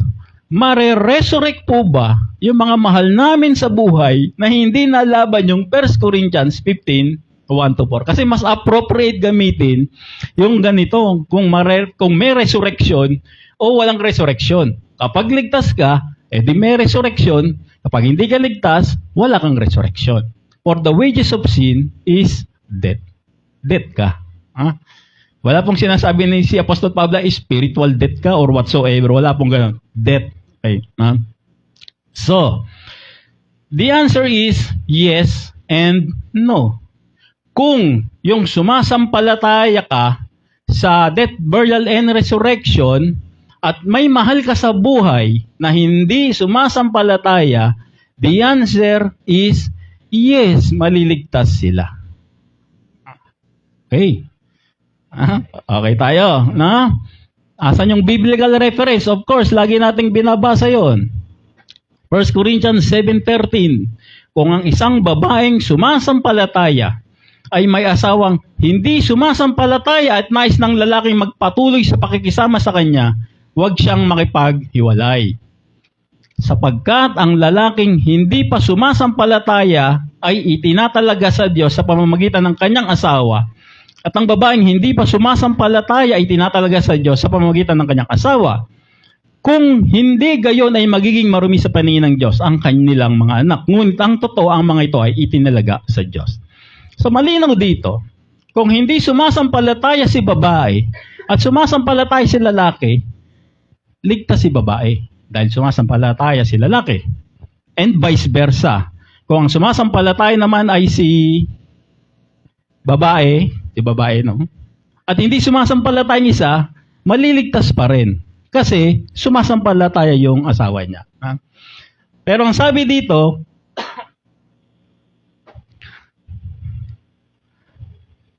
Huwag siyang makikipaghiwalay.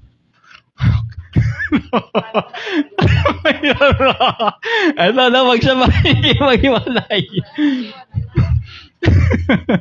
Halimbawa, Kuya Jerry, si Ate Dalia. Si Kuya Jerry, mananampalataya. Si Ate Dalia, hindi. Si Ate Dalia, ligtas pa rin. Kasi, sumasampalataya si Kuya Jerry. Pero, huwag maghihiwalay. Huwag makikipaghiwalay. Bakit kaya? Baka mawawala na yung baka mawawala. Okay, no? So, ito yung sinasabi ng Apostol Pablo. Kaya ang sinasabi ng Apostol Pablo, huwag kayong maghihiwalay. Hindi lang physical ang niyan, ang problema niyan.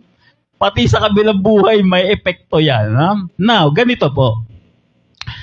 Naririto po yung salitang pa, no? Or yet sa salitang Ingles.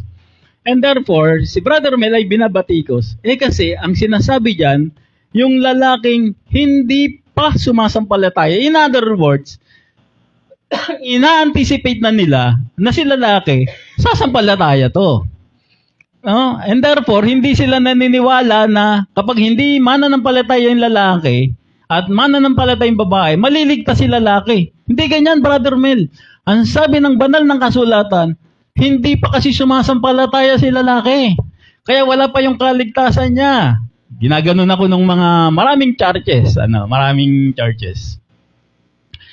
Kaya ito yung sinasabi natin na dapat tayo ay gumagamit ng tinatawag na King James Version. Kasi yung King James Version ay infallible siya. Siya yung pinaka-respetadong translasyon ng mga Biblia. Hindi mapapagkamalian at itong King James Version ay nagsasabi ng katotohanan. Sa maraming pagkakataon, napatunayan na ng maraming mga tagapagturo na itong King James Version talaga ay maaasahan. Kung kaya, gamitin natin itong King James Version.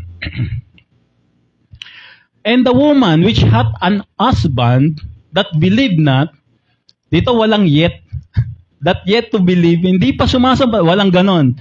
Dito ang sinasabi, a husband that believed not, isang asawang lalaki na hindi sumasampalataya at all.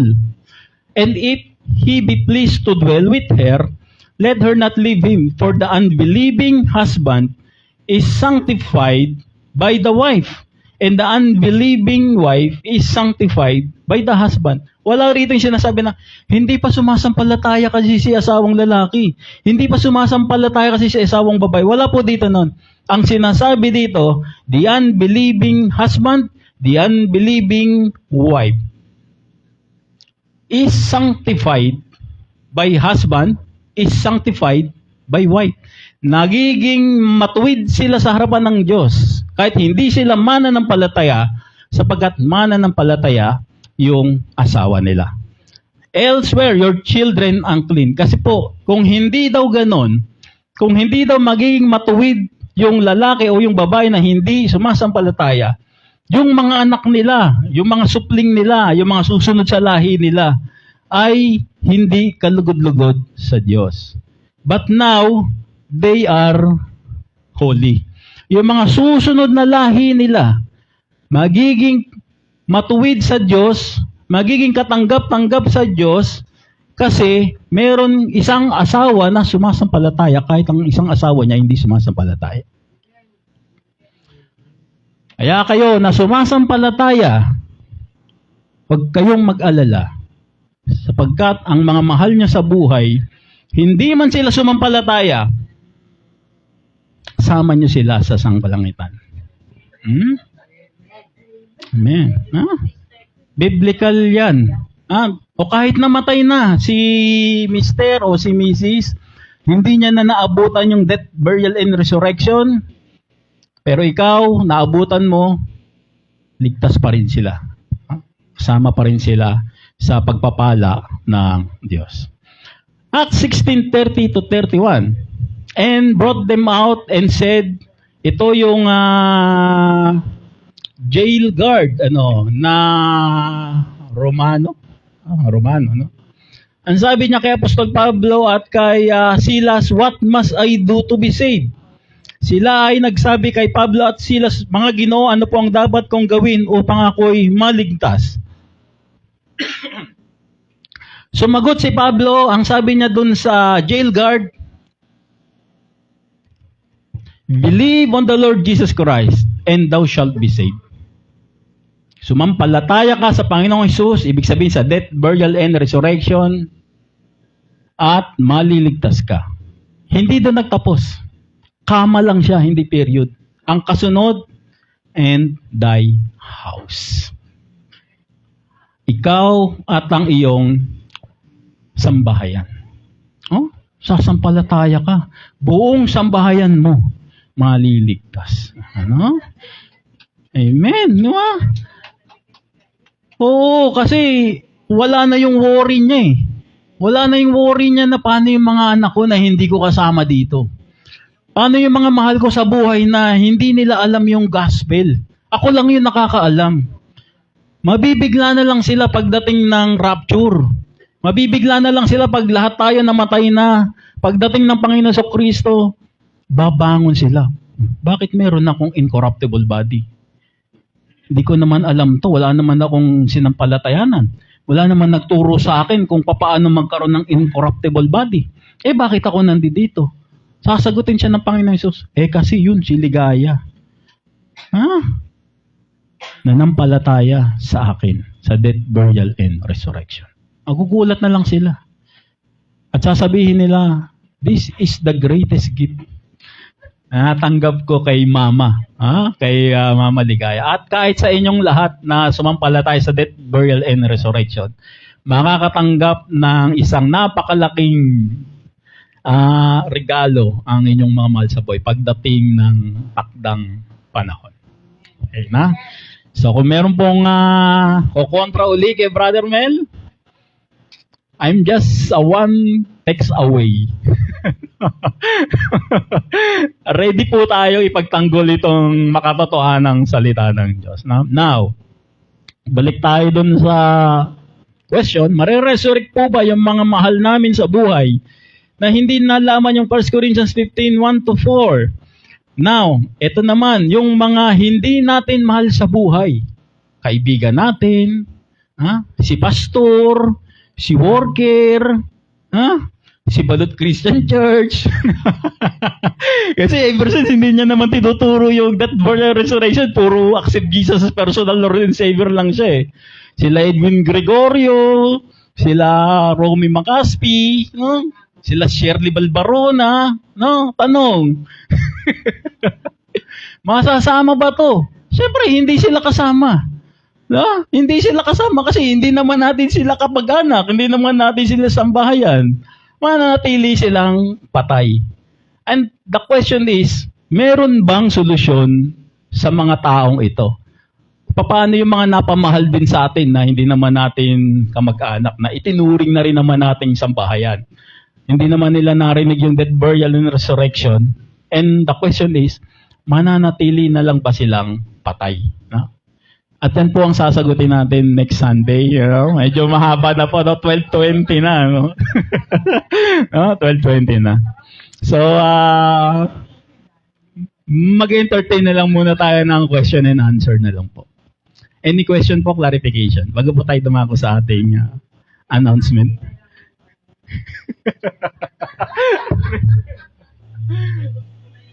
Sinagot na. Hindi, baka po kasi may tanong dito na wala sa topic natin eh. Para...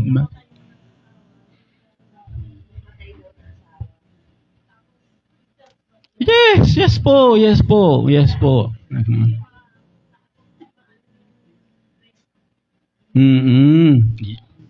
kasi sa amin, burden din namin yan. Sa amin magkakapatid. Kami, 6 kami. 3 babae, 3 lalaki.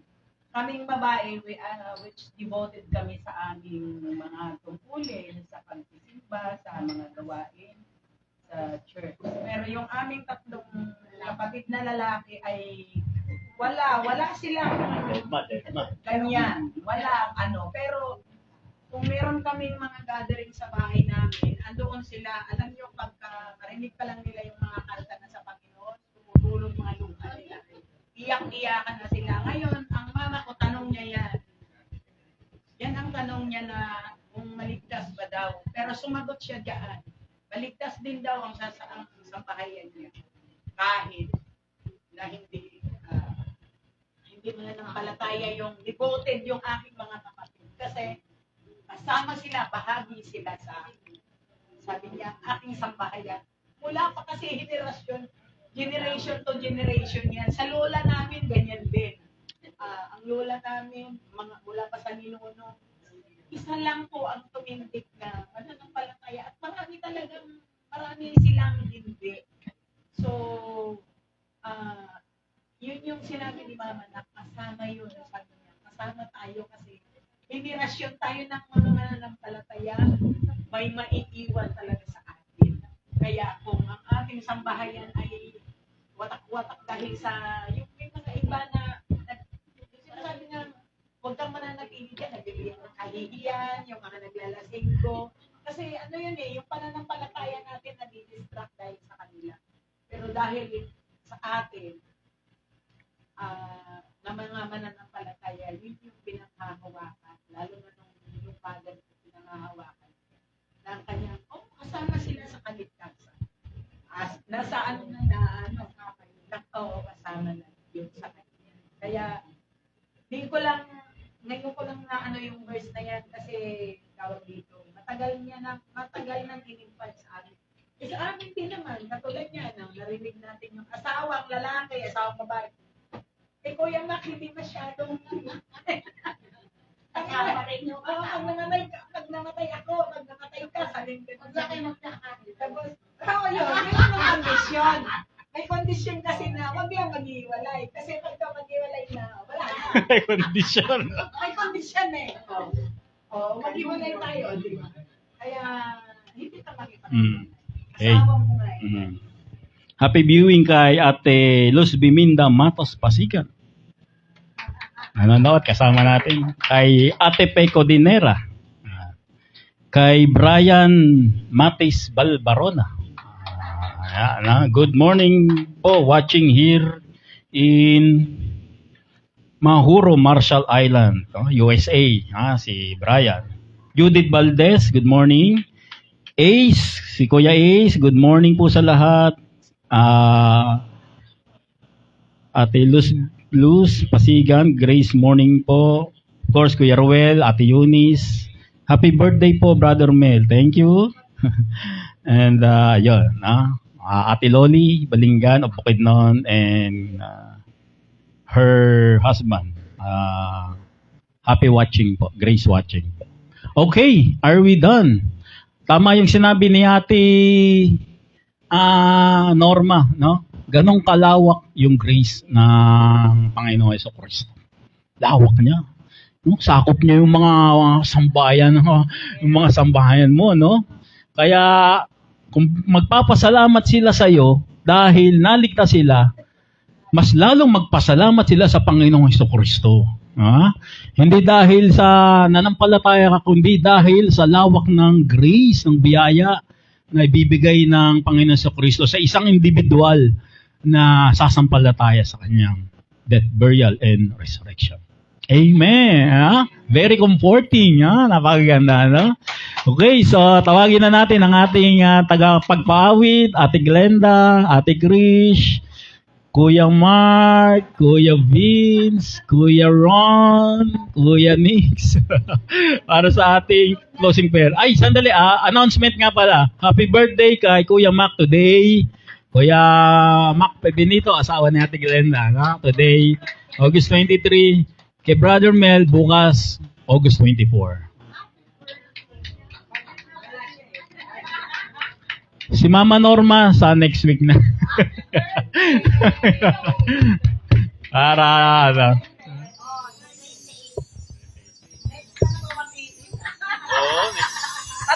mawawala ng birthday.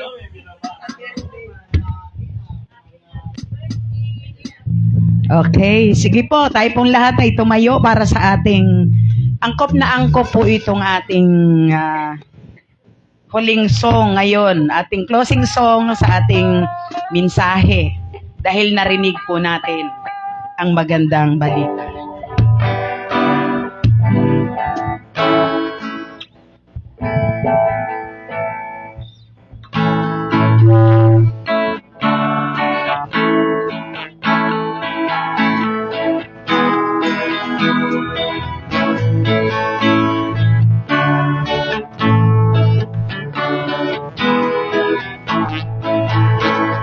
Whosoever heareth shout the sound, spread the blessing tidings all the world around. You believe wherever man is found, whosoever will may come. Whosoever will, this the proclamation of our will and him. This loving Father calls the wanderer home. Whosoever will may come. Whosoever cometh need not delay. Now the door is open, enter while you may.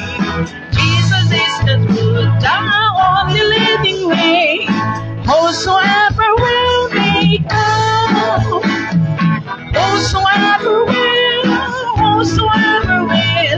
send the proclamation of our will and heal. This loving Father calls the wanderer home. Whosoever will may come. Whosoever will, the promise is secure. Whosoever will, forever must endure. Whosoever will, this life forevermore. Whosoever will may come. Whosoever will, is the proclamation of our will and heal. This loving Father calls the wanderer home. Whosoever will may come. Whosoever will,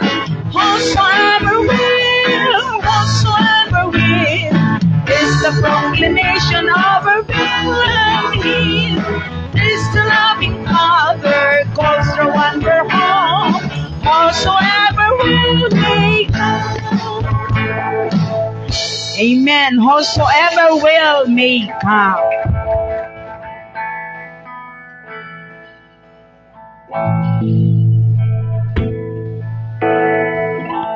Maraming salamat, Panginoon, sa natapos naming gawain. Mula simula hanggang sa aming pansamantalang pag-iwahiwalay, ay kasama ka namin na nagtuturo sa amin ng iyong mga salita na amin namang ikalalakas at kilalanin ng aming mga buhay espiritual at magbibigay sa amin ng kagalakan sa pagtahak sa buhay na magulong ito na mundo.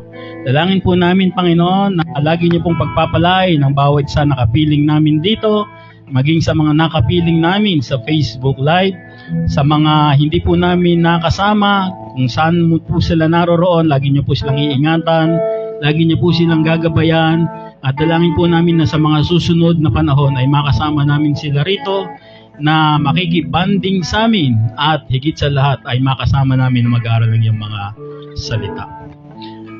At ngayon sa Kanya na makapagpapalakas sa inyo ayon sa aking ebanghelyo at ng pagpapahayag ni Hesukristo ayon sa inihayag na hiwaga na naitago bago palalangin ang sanlibutan, na siyang inihayag sa pamamagitan ng mga isinulat ng mga propeta ayon sa utos ng walang hanggang Diyos upang ang lahat ay sumunod dahil sa kanilang pananampalataya sa Kanya.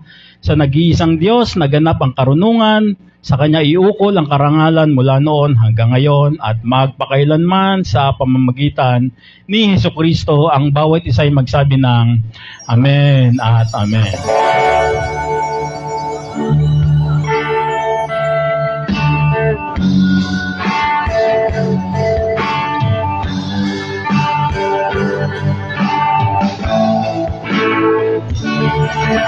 Sumayin niyong biyaya at kapayapaan mula sa ating Panginoong Hesukristo. Pagpalain kayo ng Panginoon.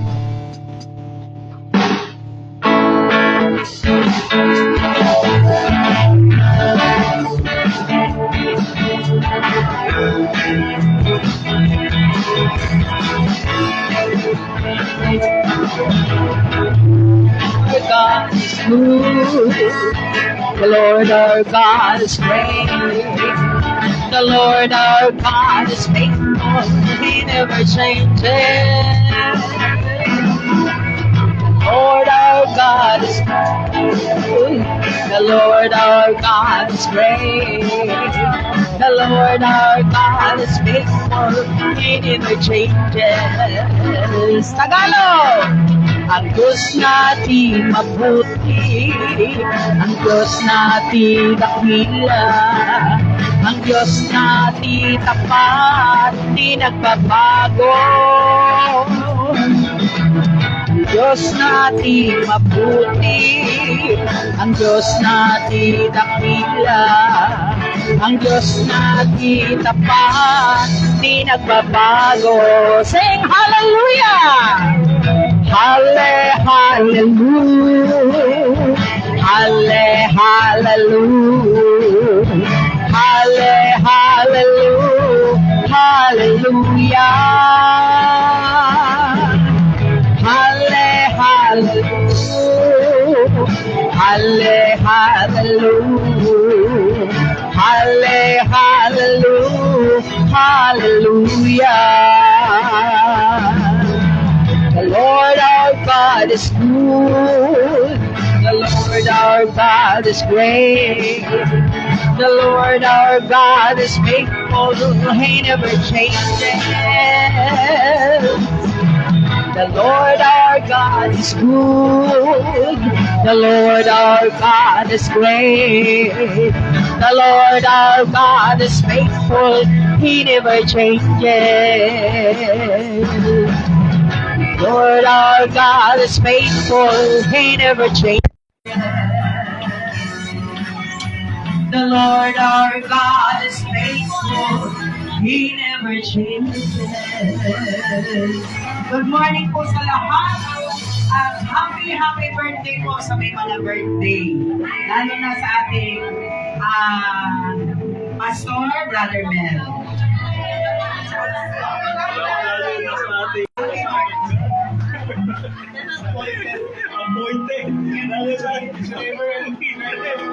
Appointed Reverend.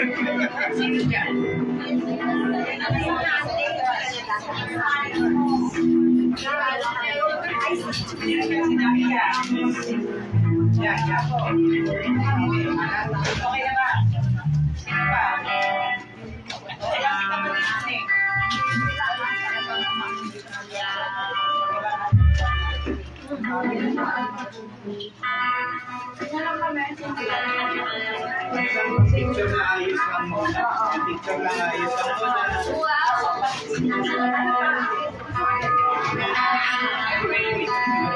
Naka-eyeglass ka pa, Nita.